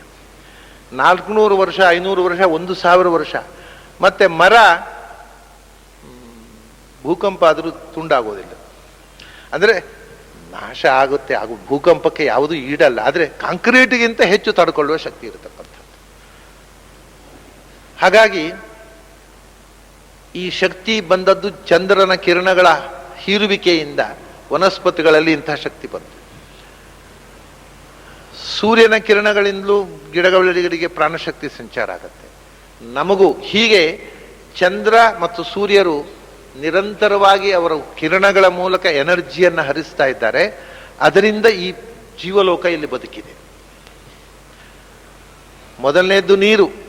ನೀರಿಲ್ಲದೆ ಹಾಹಾಕಾರ ಆಗುತ್ತೆ. ಎಲ್ಲ ಇದೆ, ಹಗಲಿದೆ, ರಾತ್ರಿ ಇದೆ, ಚಂದ್ರ ಇದ್ದಾನೆ, ಸೂರ್ಯ ಇದ್ದಾನೆ. ನೀರಿಲ್ಲದಿದ್ರೆ ಏನು ಮಾಡ್ಲಿಕ್ಕುಂಟು? ನೀರಿಗೋಸ್ಕರ ಮನುಷ್ಯ ಮೊದಲನೆಯ ಫಸ್ಟ್ ರಿಕ್ವೈರ್ಮೆಂಟ್ ಈಸ್ ವಾಟರ್. ಒಂದು ಜಾಗ ತಗೊಳ್ಬೇಕಾಗಿದೆ, ನೀರಿನ ಸೌಕರ್ಯ ಉಂಟೋ ನೋಡ್ಕೋಬೇಕು. ಮತ್ತೆ ಎಲ್ಲ ಇರ್ಬೋದು, ಸರ್ವ ಸೌಕರ್ಯ ಇರ್ಬೋದು, ಅದು ನೀರು ಇಲ್ಲದ್ರೆ ಏನು ಮಾಡ್ಲಿಕ್ಕೆ ಬರುತ್ತೆ? ಅದಾದ ಮೇಲೆ ಮನುಷ್ಯನ ಎರಡನೆಯ ಅಗತ್ಯ ಸೂರ್ಯಚಂದ್ರರ ಬೆಳಕು. ಅದು ನಮ್ಮ ಒಳಗೆ ಜೀವನಪ್ರದವಾದಂಥ ಶಕ್ತಿ. ಸೂರ್ಯಚಂದ್ರರ ಶಕ್ತಿಪಾತ ಆಗದೇ ಇದ್ದರೆ ಬದುಕು ಇಲ್ಲ. ಅದಕ್ಕೆ ಭಗವಂತ ಕೇಶವ ಅಂತ, ದೇವರನ್ನ ಕೇಶವ ಅಂತ. ನೀರಿನಲ್ಲಿ ವಿಷ್ಣು, ಸೂರ್ಯಚಂದ್ರರ ಕಿರಣಗಳಲ್ಲಿ ಕೇಶಗಳಲ್ಲಿ ಇರುವವ ಕೇಶವ. ಕೇಶ ಅಂದ್ರೆ ಕಿರಣ. ಯಾವ ಸೂರ್ಯಚಂದ್ರರ ಕಿರಣಗಳಲ್ಲಿದ್ದು ಸೂರ್ಯಚಂದ್ರರ ಬೆಳಕಿನ ಮೂಲಕ, ಸೂರ್ಯಪ್ರಕಾಶ ಚಂದ್ರಪ್ರಕಾಶದ ಮೂಲಕ, ಬಿಸಿಲು ಮತ್ತು ಬೆಳದಿಂಗಳುಗಳ ಮೂಲಕ ನಮಗೆ ಬದುಕನ್ನು ಕೊಡುವವ ಕೇಶವ. ಅದರಿಂದ ಪ್ರಭಾಸ್ಮಿ ಶಶಿ ಸೂರ್ಯಯೋಹೋ. ಚಂದ್ರನ ಬೆಳಕು ನಾನಾಗಿದ್ದೇನೆ, ಸೂರ್ಯನ ಬೆಳಕು ನಾನು ಆಗಿದ್ದೇನೆ. ಬೆಳಕೇ ಅವನಲ್ಲ, ಬೆಳಕಿನಲ್ಲಿ ನಾನು ಇದ್ದೇನೆ. ಆ ಬೆಳಕು ಬೆಳಗುವ ಶಕ್ತಿ ಕೊಟ್ಟು, ಸೂರ್ಯನಿಗೆ ಚಂದ್ರನಿಗೆ ಬೆಳಗುವ ಶಕ್ತಿ ಕೊಟ್ಟು, ಆ ಬೆಳಕಿನೊಳಗೆ ಬೆಳಕಾಗಿ ನಾನು ಪ್ರಭಾ ಶಬ್ದ ವಾಚ್ಯನಾಗಿ ನಾನಿದ್ದೇನೆ. ನಾನೇ ಪ್ರಭಾ ಶಬ್ದ ವಾಚ್ಯ. ನಾನು ಪ್ರಭಾ ಶಬ್ದ ವಾಚ್ಯನಾಗಿ, ಪ್ರಭಾ ಅಂದ್ರೆ ಪ್ರಕೃಷ್ಟವಾದ ಬೆಳಕು, ಭಾ ಅಂದ್ರೆ ಜ್ಞಾನ, ಭಾ ಅಂದ್ರೆ ಆನಂದ, ಜ್ಞಾನಾನಂದಮಯವಾದ ಬೆಳಕು. ಆ ಜ್ಞಾನಾನಂದಮಯವಾದ ಪ್ರಭೆಯಾಗಿ ನಾನು ಆ ಪ್ರಭೆಯಲ್ಲಿ ಇರುವುದರಿಂದ ಅದಕ್ಕೆ ಪ್ರಭೆ ಅಂತ ಹೆಸರು ಬಂತು. ಅದು ಬೆಳಕಾಗಿ ನಿಮಗೆ ಬದುಕನ್ನು ಕೊಟ್ಟಿತು. ಪ್ರಭಾಸ್ಮಿ ಶಶಿ ಸೂರ್ಯಯೋಹು. ಚಂದ್ರ ಸೂರ್ಯರ ಬೆಳಕು. ಚಂದ್ರನ ಬೆಳಕಿನ ಹಾಗೆ ಸೂರ್ಯನ ಬೆಳಕಲ್ಲ. ಅದರಲ್ಲೂ ಮತ್ತೆ ಎಕ್ಸ್ಕ್ಲೂಸಿವ್ ಕ್ವಾಲಿಟಿ ನೋಡಿ ಅಂತಾನೆ. ಎರಡು ಕಡೆಯೂ ನಾನು ಪ್ರಭೆಯಾಗಿದ್ದೇನೆ. ಚಂದ್ರ ಪ್ರಭೆ ಅಂದ್ರೆ ಬೇರೆ, ಸೂರ್ಯ ಪ್ರಭೆ ಅಂದ್ರೆ ಬೇರೆ ಥರ. ಚಂದ್ರನಲ್ಲಿಯೂ ಪ್ರಭೆಯಾಗಿ ನಾನಿದ್ದೇನೆ, ಬೆಳುದಿಂಗಳಾಗಿ. ಸೂರ್ಯನಲ್ಲಿಯೂ ಪ್ರಭೆಯಾಗಿದ್ದೇನೆ. ಒಂದು ತಂಪು, ಒಂದು ಬಿಸಿ, ಒಂದು ಕಣ್ಣಿಗೆ ತಂಪು, ದೇಹಕ್ಕೆ ತಂಪು. ಅದು ಚಂದ್ರ ಶಶಿ. ಅದಕ್ಕೆ ಶಶಿ ಅಂತಾರೆ. ಶಶಿ ಅಂದ್ರೆ, ಶಶ ಅಂದ್ರೆ, ಶ ಅಂದ್ರೆ ಆನಂದ. ಶಶಿ ಅಂತ ಸಾಮಾನ್ಯವಾಗಿ ಹೇಳೋದು. ಶಶ ಅಂದ್ರೆ ಮೊಲ. ಮೊಲದ ಹಾಗೆ ಮಧ್ಯದಲ್ಲಿ ಒಂದು ಕಲೆ ಇರುತ್ತಲ್ಲ, ಚಂದ್ರಮಂಡಲ ಹುಣ್ಣಿಮೆ ದಿವಸ ನೋಡಿದರೆ ಮಧ್ಯದಲ್ಲಿ ಒಂದು ಕಲೆ ಕಾಣುತ್ತೆ. ಅದು ಮೊಲದ ಆಕಾರ ಕಾಣುತ್ತೆ.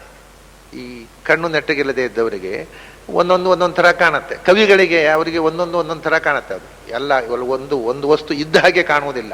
ಅದು ಹೇಗಿಲ್ಲವೋ ಹಾಗೆ. ಹಲ್ಲು ನೋಡಿದರೆ ದಾಳಿಂಬದ ಹಾಗೆ ಕಾಣೋದು, ಕಣ್ಣು ನೋಡಿದರೆ ಕಮಲದ ಹೆಸರನ್ನು ಹಾಕಿ ಕಾಣೋದು, ಮೂಗು ನೋಡಿದರೆ ಸಂಪಿಗೆ ಹಾಗೆ, ಮೂಗಿನ ಹಾಗೆ ಕಾಣೋದಿಲ್ಲ ಅವರಿಗೆ, ಸಂಪಿಗೆ ಹಾಕಿ ಕಾಣೋದು. ಮುಖ, ಹುಡುಗಿಯರ ಮುಖ ನೋಡಿದರೆ ಹುಡುಗಿಯರ ಮುಖದ ಕಾಣೋದು, ಚಂದ್ರನ ಹಾಕಿ ಕಾಣೋದು. ಇದೆಲ್ಲ ಕಣ್ಣು ನೆಟ್ಟಗಿಲ್ಲದಿದ್ದವರು ಕವಿಗಳಾಗ್ತಾರೆ. ಅವರಿಗೆ ಇನ್ನೊಂದು ಥರ ಕಾಣುತ್ತೆ. ಹಾಗೆ ಅವರು ಚಂದ್ರಮಂಡಲದಲ್ಲಿ ಒಂದು ಕಪ್ಪು ಕಲೆ ಇತ್ತಲ್ಲ, ಅದು ಏನು ಕಂಡಿತು ಅಂದ್ರೆ ಅದು ಮೊಲದ ಹಾಗೆ ಕಂಡಿತು. ಸರಿ, ಮೊಲ ಉಳ್ಳವನು ಶಶಿ ಅಂತ. ಇದೊಂದು ಶಶ ಅಂದ್ರೆ ಮೊಲ, ಶಶ ಪ್ಲುತಗತವು ಅಂತ. ಅದೇ ಶಶಿ ಅಂದ್ರೆ ಮೊಲ. ನಿಜವಾಗಿ ಅದಲ್ಲ. ಅಲ್ಲಿ ಭಗವಂತ ಶಶಿಯಾಗಿ ಇದ್ದದ್ರಿಂದ ಅವನಿಗೆ ಶಶಿ ಅಂತ ಹೆಸರು. ಮೊಲ ಇದ್ದದ್ರಿಂದ ಅಲ್ಲ, ಮೊಲದಂತೆ ಕಾಣುವ ಕಪ್ಪು ಕಲೆ ಇದ್ದದ್ರಿಂದ ಅಲ್ಲ. ಭಗವಂತ ಶಶಿ ಶಬ್ದ ವಾಚ್ಯನಾಗಿ ಅವನಲ್ಲಿದ್ದಾನೆ, ಅದರಿಂದ ಅವನು ಶಶಿ. ನಮಗೆ ಮುಖ್ಯವಾಗುವುದು ಶಶಿ ಅನ್ನುವುದು ಭಗವದ್ವಾಚಕವಾಗಿ ಯಾವ ಅರ್ಥದಲ್ಲಿ ಅಂತ. ಇವತ್ತು ವ್ಯಾಕರಣ ಅಥವಾ ನಿರ್ವಚನಕಾರರು, ವೈಯಾಕರಣರು ಹೇಳ್ತಕ್ಕಂಥ ಅರ್ಥ ಭಗವಂತನನ್ನು ಮರೆತು ಹೇಳುವ ಅರ್ಥ. ಇವತ್ತು ವ್ಯಾಕರಣವು ಭಗವಂತನನ್ನು ಮರೆತು ಬೆಳೆದು ಬಿಟ್ಟಿದೆ. ನಿರ್ವಚನ, ನಿರುಕ್ತ ಶಾಸ್ತ್ರ ಭಗವಂತನನ್ನು ಮರೆತು ಬೆಳೆದು ಬಿಟ್ಟಿದೆ. ಯಾಸ್ಕನ ನಿರುಕ್ತದಲ್ಲೇ ಭಗವಂತನ ಮರೆವು ಪ್ರಾರಂಭ ಆಗಿಬಿಟ್ಟಿದೆ. ಅದರಿಂದ ಆ ಶಬ್ದ ಭಗವತ್ ಪರವಾಗಿ ಏನನ್ನು ಹೇಳುತ್ತೆ? ಶಶಿ ಸೂರ್ಯ ಅನ್ನೋ ಶಬ್ದ. ಯಾಕೆ ನಾವು ರಸಹ ಪ್ರಭಾ, ಇದು ಭಗವಂತ ಅಲ್ಲಿ ಪ್ರಭಾ ಆಗಿ ಇದ್ದ. ಅವನು ಯಾಕೆ ಪ್ರಭಾ ಅಂದ್ರೆ ಭಾ ಆನಂದೇ, ಭಾ ದೀಪ್ತೌ, ಭಜ್ಞಾನೆ, ಜ್ಞಾನಾನಂದದ ಬೆಳಕು ಅವನು. ಆದ್ರಿಂದ ಅವನು ಪ್ರಭಾ. ಅವನು ಅಲ್ಲಿ ತುಂಬಿದ, ಅಲ್ಲಿ ಒಂಥರದ ಬೆಳಕು ಕೊಟ್ಟ ಚಂದ್ರನಲ್ಲಿ. ಅದು ತಂಪಾದ ಬೆಳಕು, ಆನಂದ ಕೊಡುವ ಬೆಳಕು. ಶಶಿ, ಚಂದ್ರ ಅನ್ನೋ ಶಬ್ದ ಬಂತು. ಚಂದ್ರ ಯಾಕೆ? ಯಾವುದು ಚಂದವೋ ಅದು ಚಂದ್ರ. ಚದಿ ಆಹ್ಲಾದೆ ಅಂತ. ಸಂಸ್ಕೃತದಲ್ಲಿ ರಕ್ ಪ್ರತ್ಯಯ ಬಂದ್ರೆ ಚಂದ್ರ, ಬಾರದೇ ಇದ್ರೆ ಚಂದ. ಚಂದ ಅಂದ್ರು ಚಂದ್ರ ಅಂದ್ರೆ ಒಂದೇ, ಅದು ಸಂಸ್ಥೆಯಲ್ಲಿ ಅರ್ಥ. ಅಂದ್ರೆ ಯಾವುದು ನಮಗೆ ಆಹ್ಲಾದ ಕೊಡುತ್ತೋ, ನೋಡಿದಾಗ ಮನಸ್ಸಿಗೆ ಖುಷಿ ಕೊಡುತ್ತೋ ಅದು ಚಂದ್ರ. ಅದೇ ಚಂದ. ನಾವು ಕನ್ನಡದಲ್ಲಿ ತುಂಬಾ ಚಂದ ಚಂದ ಅಂದೆ, ನೋಡಿದಾಗ ಖುಷಿ ಆದ್ರೆ ಚಂದ ಅಂತ. ಏನ್ ಚಂದ ರೀ ಅಂದ್ರೆ ಏನರ್ಥ? ನೋಡುವಾಗ ಖುಷಿ ಆಗುತ್ತೆ, ನೋಡ್ಲಿಕ್ಕೆ ಖುಷಿ ಆಗುತ್ತೆ ಅಂತ. ಚಂದ ಅಂದ್ರೆ ಅಷ್ಟೇ, ಯಾವುದನ್ನು ನೋಡಿದಾಗ ನಮ್ಗೆ ಖುಷಿ ಆಗುತ್ತೋ ಅದು ಚಂದ ಅಷ್ಟೇ. ಖುಷಿ ಆಗಲಿಲ್ಲ ಅದು ಚಂದ. ಚಂದ ಅನ್ನೋದು ಬೇರೆ ಏನು ಡೆಫಿನಿಷನ್ ಇಲ್ಲ. ಹೀಗೆ ಇದ್ರೆ ಚಂದ ಅಂತ ಅದಕ್ಕೊಂದು ಡಿಫೈನ್ ಮಾಡ್ಲಿಕ್ಕೆ ಬರುದಿಲ್ಲ. ಯಾವುದು ಯಾರಿಗೆ ಖುಷಿ ಕೊಡುತ್ತೋ ಅವರಿಗೆ ಅದು ಚಂದ. ಅದನ್ನ ಚಂದ್ರ ಅಂದ್ರೆ ಎಲ್ಲರಿಗೂ ಖುಷಿ ಕೊಡುವ. ಏನು ಚಂದ್ರ ಮೂಡಿ ಬಂದ ಅಂದ್ರೆ ಏನು ಖುಷಿ. ಆಮೇಲೆ ಶಶಿ, ಶ ಅಂದ್ರೆ ಆನಂದ, ಅಲ್ಲೂ ಅದೇ ಚದಿ ಆಹ್ಲಾದೆ ಚಂದತೀತಿ ಚಂದ್ರಹ. ಚದಿ ಧಾತುವಿಗೆ ರಕ್ ಪ್ರತ್ಯಯ ಬಂದು ಚಂದ್ರಹ ಅಂತ ರೂಪ ಆಯಿತು. ನಿಜವಾಗಿ ಆದರೆ ಅದು ವ್ಯಾಕರಣದವರ ಕ್ರಮ. ವ್ಯಾಕರಣದವರ ಪ್ರಕ್ರಿಯೆಯನ್ನು ಪೂರ್ತಿಯಾಗಿ ವೇದಾಂತಿಗಳು ಒಪ್ಪುವುದಿಲ್ಲ. ಅಲ್ಲ, ವೇದಾಂತಿಗಳು ಒಪ್ಪೋದು, ನಾನಂತೂ ಒಪ್ಪುವುದಿಲ್ಲ. ಕೆಲವು ವೇದಾಂತಿಗಳು ಒಪ್ಪೋದು, ವ್ಯಾಕರಣದ ಪೂರ್ತಿ ಪ್ರಕ್ರಿಯೆಯನ್ನು ನಾನು ಒಪ್ಪುವುದಿಲ್ಲ. ಅವರು ಚಂದ್ರ ಅಂತಂದರೆ ಚದಿ ಧಾತುವಿಗೆ ರಕ್ ಪ್ರತ್ಯಯ ಅಂತಾರೆ. ನಾನು ಪ್ರತ್ಯಯ ಯಾಕೆ ಬರಬೇಕು? ಚಂದ ಅಂತಿದ್ರೆ ಸಾಕಲ್ಲ, ಮತ್ತೆ ರಾ ಯಾಕೆ ಬಂತು? ಅದಕ್ಕೊಂದು ಅರ್ಥ ಇರಬೇಕು ಅಂತ ಹೇಳೋಣ. ಸುಮ್ಮನೆ ಪ್ರತ್ಯಯ ಅಲ್ಲ, ಅದಕ್ಕೊಂದು ಅರ್ಥ ಬೇಕು. ಹಾಗಾದ್ರೆ ಏನು? ಚಂದ ಅಂದರೆ ಆಹ್ಲಾದ, ರಾ ಅಂದರೆ ಕೊಡುವವ, ಚಂದ್ರ ಅಂದರೆ ಆಹ್ಲಾದವನ್ನು ಕೊಡುವವ ಅಂತ ಅರ್ಥ. ಅದಕ್ಕೆ ಬರೀ ವ್ಯರ್ಥವಾಗಿ ರಕ್ ಪ್ರತ್ಯಯ ಅಂತ ಯಾಕೆ ಹೇಳಬೇಕು? ಆಹ್ಲಾದಂ ರಾತಿ ಚಂದ, ಚಂದತೀತಿ ಚಂದನಂ ಚಂದ, ಆಹ್ಲಾದ, ಆಹ್ಲಾದವನ್ನು ಕೊಡುವವ ಚಂದ್ರ. ರಾತಿ ರಾಧಾನೆ, ಚಂದಂ ರಾತೀತಿ ಚಂದ್ರ, ಆಹ್ಲಾದ ಕೊಡ್ತಕ್ಕ ಮಾಮ, ಅದರಿಂದ ಚಂದ್ರ. ಅವನು ಆಹ್ಲಾದ ರೂಪ, ಅದರಿಂದ ಚಂದ. ಹಾಗೆ ಶಶಿ ಅನ್ನುವಲ್ಲಿ ಇದು ಸ್ಪಷ್ಟ ಆಗುತ್ತೆ ನೋಡಿ. ಶ ಅಂದರೆ ಖುಷಿ, ಆನಂದ. ಶಮ್ ಅಂದರೆ ಯಾವ ಆನಂದ? ಆ ಒಳಗಿನಿಂದ ಯಾವುದೋ ಒಂದು ವಸ್ತುವನ್ನು ನೋಡಿ, ಏನೋ ಮಾಡಿ, ಏನನ್ನೋ ಪಡೆದು, ಯಾರೋ ಒಬ್ರು ನಮ್ಮೊಂದು 1000 ರೂಪಾಯಿ ಅನಾಮತ್ತಾಗಿ ನಿಮ್ಗೆ ಕೊಡಬೇಕು ಅಂದಿನ ಕನಸು ಬಿತ್ರಿ, ತಗೊಳ್ಳಿಂದ ಕೊಟ್ರೆ ಒಂದಾಗತ್ತಲ್ಲ ಆನಂದ, ಅದು ಶಮ್ ಅಲ್ಲ. ಏನೂ ಇಲ್ಲದೆ ತನ್ನಷ್ಟಕ್ಕೆ ಒಳಗಿಂದ ಒಂದು ಖುಷಿ ಆಗುತ್ತದೆ. ಇವತ್ತು ತುಂಬ ಖುಷಿಯಾಗಿದ್ದೇನೆ ಅಂತ. ಯಾಕೆಂದು ಗೊತ್ತಿಲ್ಲ, ತುಂಬ ಖುಷಿಯಾಗಿದ್ದೇನೆ ಒಳಗಿಂದ, ಇನ್ನರ್ ಬ್ಲಿಸ್. ಆ ನಿಜವಾದ ಅಂತರಂಗದ ಆತ್ಮಸ್ವರೂಪದ ಆನಂದ ಎಕ್ಸ್ಪ್ರೆಸ್ ಆಗುವುದುಂಟು, ಅದು ಶಂ. ಶನ್ನೋ ಮಿತ್ರ ಶಂ ವರುಣ, ಅದು ಒಳಗಿನ ಆನಂದ, ಇನ್ನರ್ ಬ್ಲಿಸ್. ಆ ಆನಂದದ ಅತಿಶಯ ಶಶ. ಒಂದು ಶಬ್ದವನ್ನು ರಿಪೀಟ್ ಮಾಡಿದಾಗ ಅದು ಅತಿಶಯವನ್ನು ಹೇಳುತ್ತೆ. ಮಂದ ಮಂದವಾಗಿ ಗಾಳಿ ಬೀಸ್ತಾ ಇತ್ತು.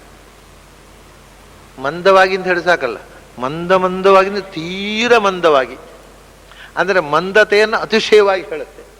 ವೇಗ ವೇಗವಾಗಿ, ಧಾರೆ ವೇಗವಾಗಿ ಸಾಕಲ್ಲ, ವೇಗ ವೇಗವಾಗಿ ಓಡಿದ್ರು ಅಲ್ಲಿ ವೇಗದ ಅತಿಶಯವನ್ನು. ಹಾಗೆ ಶ ಅಂದರೆ ಆನಂದದ ಅತಿಶಯ, ಅತಿ ಆನಂದ, ಪರಮಾನಂದ. ಶಶ ಅಂದರೆ ಪರಮಾನಂದ, ಶಶಿ ಅಂದರೆ ಪರಮಾನಂದ ಉಳ್ಳವ ಅಥವಾ ಪರಮಾನಂದವನ್ನು ಕೊಡುವವ ಅಷ್ಟೇ. ದಾತೃತ್ವೇನ ಅಸ್ತೀತಿ ಶಶಿ, ಅಸ್ಯ ಅಸ್ತೀತಿ ಶಶಿ. ಏನು ಬೇಕಾದ್ರೆ ಪರಮಾನಂದ ಪ್ರದವಾದ, ಪರಮಾನಂದ ಸ್ವರೂಪವಾದ ಭಗವಂತ ಆನಂದ ಪ್ರದನಾಗಿ ಅಲ್ಲಿ ಕೂತಿದ್ದಾನೆ. ಆದ್ದರಿಂದ ಆನಂದ ಆಗುತ್ತೆ ಚಂದ್ರನನ್ನು ನೋಡಿದಾಗ. ಶಶಿ ಅನ್ನೋ ಶಬ್ದವನ್ನು ಕೃಷ್ಣ ಬಳಸಿದ. ಶಶಿಯಲ್ಲಿ ಶಶಿ ಶಬ್ದ ವಾಚ್ಯನಾಗಿ ಕೂತಿದ್ದೇನೆ, ಅಷ್ಟೇ ಅಲ್ಲ ಪ್ರಭೆಯಾಗಿ ಕೂತಿದ್ದೇನೆ. ಅವನು ಯಾಕೆ ಆನಂದ ಕೊಡುವುದು ಅಂದರೆ ಅಲ್ಲಿಂದ ಇಲ್ಲಿ ತನಕ ಆ ಬೆಳಕು ಹರಿದು ಬಂತಲ್ಲ, ಆ ಬೆಳಕು ಕೊಡತಕ್ಕ ಆನಂದ. ಈಗ ನಮಗೆ ಆ ಆನಂದವೇ ಮರೆತು ಹೋಗಿದೆ. ಯಾಕೆಂದ್ರೆ ನಮಗೆ ಈ ಸೋಡಿಯಂ ಲೈಟ್ನ ಅಡಿಯಲ್ಲಿ ಚಂದ್ರ ಪ್ರಕಾಶ ಇದೆ ಅನ್ನೋದೇ ಗೊತ್ತಿಲ್ಲ ಹುಡುಗರಿಗೆ. ಯಾರು ನೋಡ್ಲಿಕ್ಕೆ ಎಲ್ಲಿ ಕಾಣುತ್ತೆ? ಚಂದ್ರ ಪ್ರಕಾಶ ನೋಡ್ಲಿಕ್ಕೆ ಸಿಗೋದಿಲ್ಲ. ಚಂದ್ರ ಮೇಲಿಂದ ಇರ್ತಾನೆ, ಅದರ ಕೆಳಗೆ ಢಾಳಾಗಿ ಸೋಡಿಯಂ ಲೈಟ್ಸ್ ಬಂದ್ಬಿಟ್ಟು ಚಂದ್ರನಿಗೆ ಪ್ರಕಾಶ ಇದೆ ಅನ್ನೋದೇ ಗೊತ್ತಿಲ್ಲ ನಮಗೀಗ. ಎಲ್ಲಿಯಾದರೂ ನಮ್ಮ ಎಲೆಕ್ಟ್ರಿಸಿಟಿ ಡಿಪಾರ್ಟ್ಮೆಂಟ್ನವರು ಪರಮಾನುಗ್ರಹ ಮಾಡಿ ಪವರ್ ಕಟ್ ಮಾಡಿದರೆ ಅದು ಹುಣ್ಣಿಮೆ ದಿವಸ, ಅಮಾವಾಸ್ಯೆ ದಿವಸ ಮಾಡಿದ್ರೆ ಏನೂ ಇಲ್ಲ. ಹೊರಗೆ ನೋಡಿದ್ರೆ ಚಂದ್ರ ಪ್ರಕಾಶ ಇದೆ. ಯಾಕೆಂದರೆ ಎಲೆಕ್ಟ್ರಿಸಿಟಿ ಇಲ್ಲದಿದ್ದಾಗಲೂ ಬೆಳಕಿದೆ ಅಂತ ಕಡಿಮೆ. ಇಲ್ಲದಿದ್ದರೆ ಏನೂ ತಿಳಿಯೋದಿಲ್ಲ. ಚಂದ್ರ ಪ್ರಕಾಶವನ್ನು ಆನಂದಿಸುವಂಥ ಒಂದು ಪರಿಪಾಠವನ್ನೇ ಕಳ್ಕೊಂಡು ಬಿಟ್ಟಿದ್ದೇವೆ ನಾವು. ಅದು ಎಲೆಕ್ಟ್ರಿಸಿಟಿ ಇಲ್ಲದೆ ಹಳ್ಳಿಗೆ ಹೋಗಬೇಕು, ತೀರ ಕಾಡಿನಲ್ಲಿ ಹೋಗಿ. ಹಿಂದಿನ ಋಷಿಗಳಿಗೆಲ್ಲ ಇಷ್ಟು ಖುಷಿ ಯಾಕೆಂದರೆ ಅವರು ಕಾಡಿನಲ್ಲಿದ್ದವರು. ಆ ಕಾಡಿನಲ್ಲಿದ್ದಾಗ ಗಿಡ ಮರಗಳ ಮೇಲೆ ಚಂದ್ರ ಪ್ರಕಾಶ ಬಿದ್ದಾಗ ಬರ್ತಕ್ಕಂಥ ಒಂದು ಅನುಭವ, ಆ ಹಸಿರಿನ ಮೇಲೆ, ಆ ಹೂಹಣ್ಣಿನ ಮೇಲೆ ಎಷ್ಟು ಚಂದ ಅಂದರೆ ಹುಣ್ಣಿಮೆಯ ದಿವಸ. ಅಲ್ಲ, ನಾನು ಬಾಲ್ಯದಲ್ಲಿ ಅನುಭವಿಸಿದ್ದ ನಿಮಗೆ ಹೇಳೋದು. ನಾನು ಹುಣ್ಣಿಮೆಯ ದಿವಸ ನಾನು ಮನೆಯ ಒಳಗೆ ದೀಪ ಇಟ್ಟು ಓದ್ತಿರ್ಲಿಲ್ಲ. ಯಾಕಂದ್ರೆ ಚಂದ್ರ ಪ್ರಕಾಶದಲ್ಲಿ ಓದಬೇಕು ಅಂತ. ಹುಣ್ಣಿಮೆಯ ದಿವಸ ತೋಟದಲ್ಲಿ ಕೂತು ಓದ್ತಾ ಇದ್ದೆ. ಏನು ಚಂದ ಗೊತ್ತಾ ಚಂದ್ರ ಪ್ರಕಾಶದಲ್ಲಿ ಓದುವುದು ಅಂದರೆ. ಅದೇ ಕಣ್ಣು ನೆಟ್ಟಗಿತ್ತು ಆವಾಗ. ಈಗ ಗ್ಲಾಸ್ ಇಟ್ಟರು ಓದ್ಲಿಕ್ಕೆ ಬರೋದಿಲ್ಲ. ನಮ್ಮ ಕಣ್ಣು ಶಾರ್ಪ್ ಇದ್ರೆ ಚಂದ್ರ ಪ್ರಕಾಶದಲ್ಲಿ ಓದಬೇಕು. ನಮ್ಮ ಸ್ನೇಹಿತರನ್ನೆಲ್ಲ ಕೂಡಿಸ್ಕೊಂಡು ಬೆಳದಿಂಗಳಲ್ಲಿ ಓದ್ತಾ ಇದ್ದೆ ರಾತ್ರಿ ನಾನು. ಅಂದ್ರೆ ಅದು ಅಂಥ ಆನಂದ, ಅದು ವಿಚಿತ್ರ ಆನಂದವನ್ನು ಕೊಡ್ತಕ್ಕಂಥ ಶಶಿಯ ಪ್ರಭಾ. ಅದೇ ಮಧ್ಯಾಹ್ನ 12 ಗಂಟೆ ಬಿಸಿಲಿಗೆ ಸರಿಯಾಗಿ ಕಾಣುತ್ತೆ ಅಂತ ತೋಟದಲ್ಲಿ ಕೂತ್ಕೊಂಡು, ಅದು ಬಿಸಿಲಲ್ಲಿ ಕೂತ್ಕೊಂಡು, ರಸ್ತೆಯಲ್ಲಿ ಚಂದ್ರ ಪ್ರಕಾಶದ ಅಡಿಯಲ್ಲಿ ಓದುವುದು ಆನಂದ. ಸೂರ್ಯಪ್ರಕಾಶ ಬೇಕು, ಆದರೆ ಅದು ಅಡಿಯಲ್ಲಿ ಕೂತು ಓದುವುದು ಆನಂದ ಅಲ್ಲ, ಉರಿ ಎದ್ದು ಹೋಗುತ್ತೆ.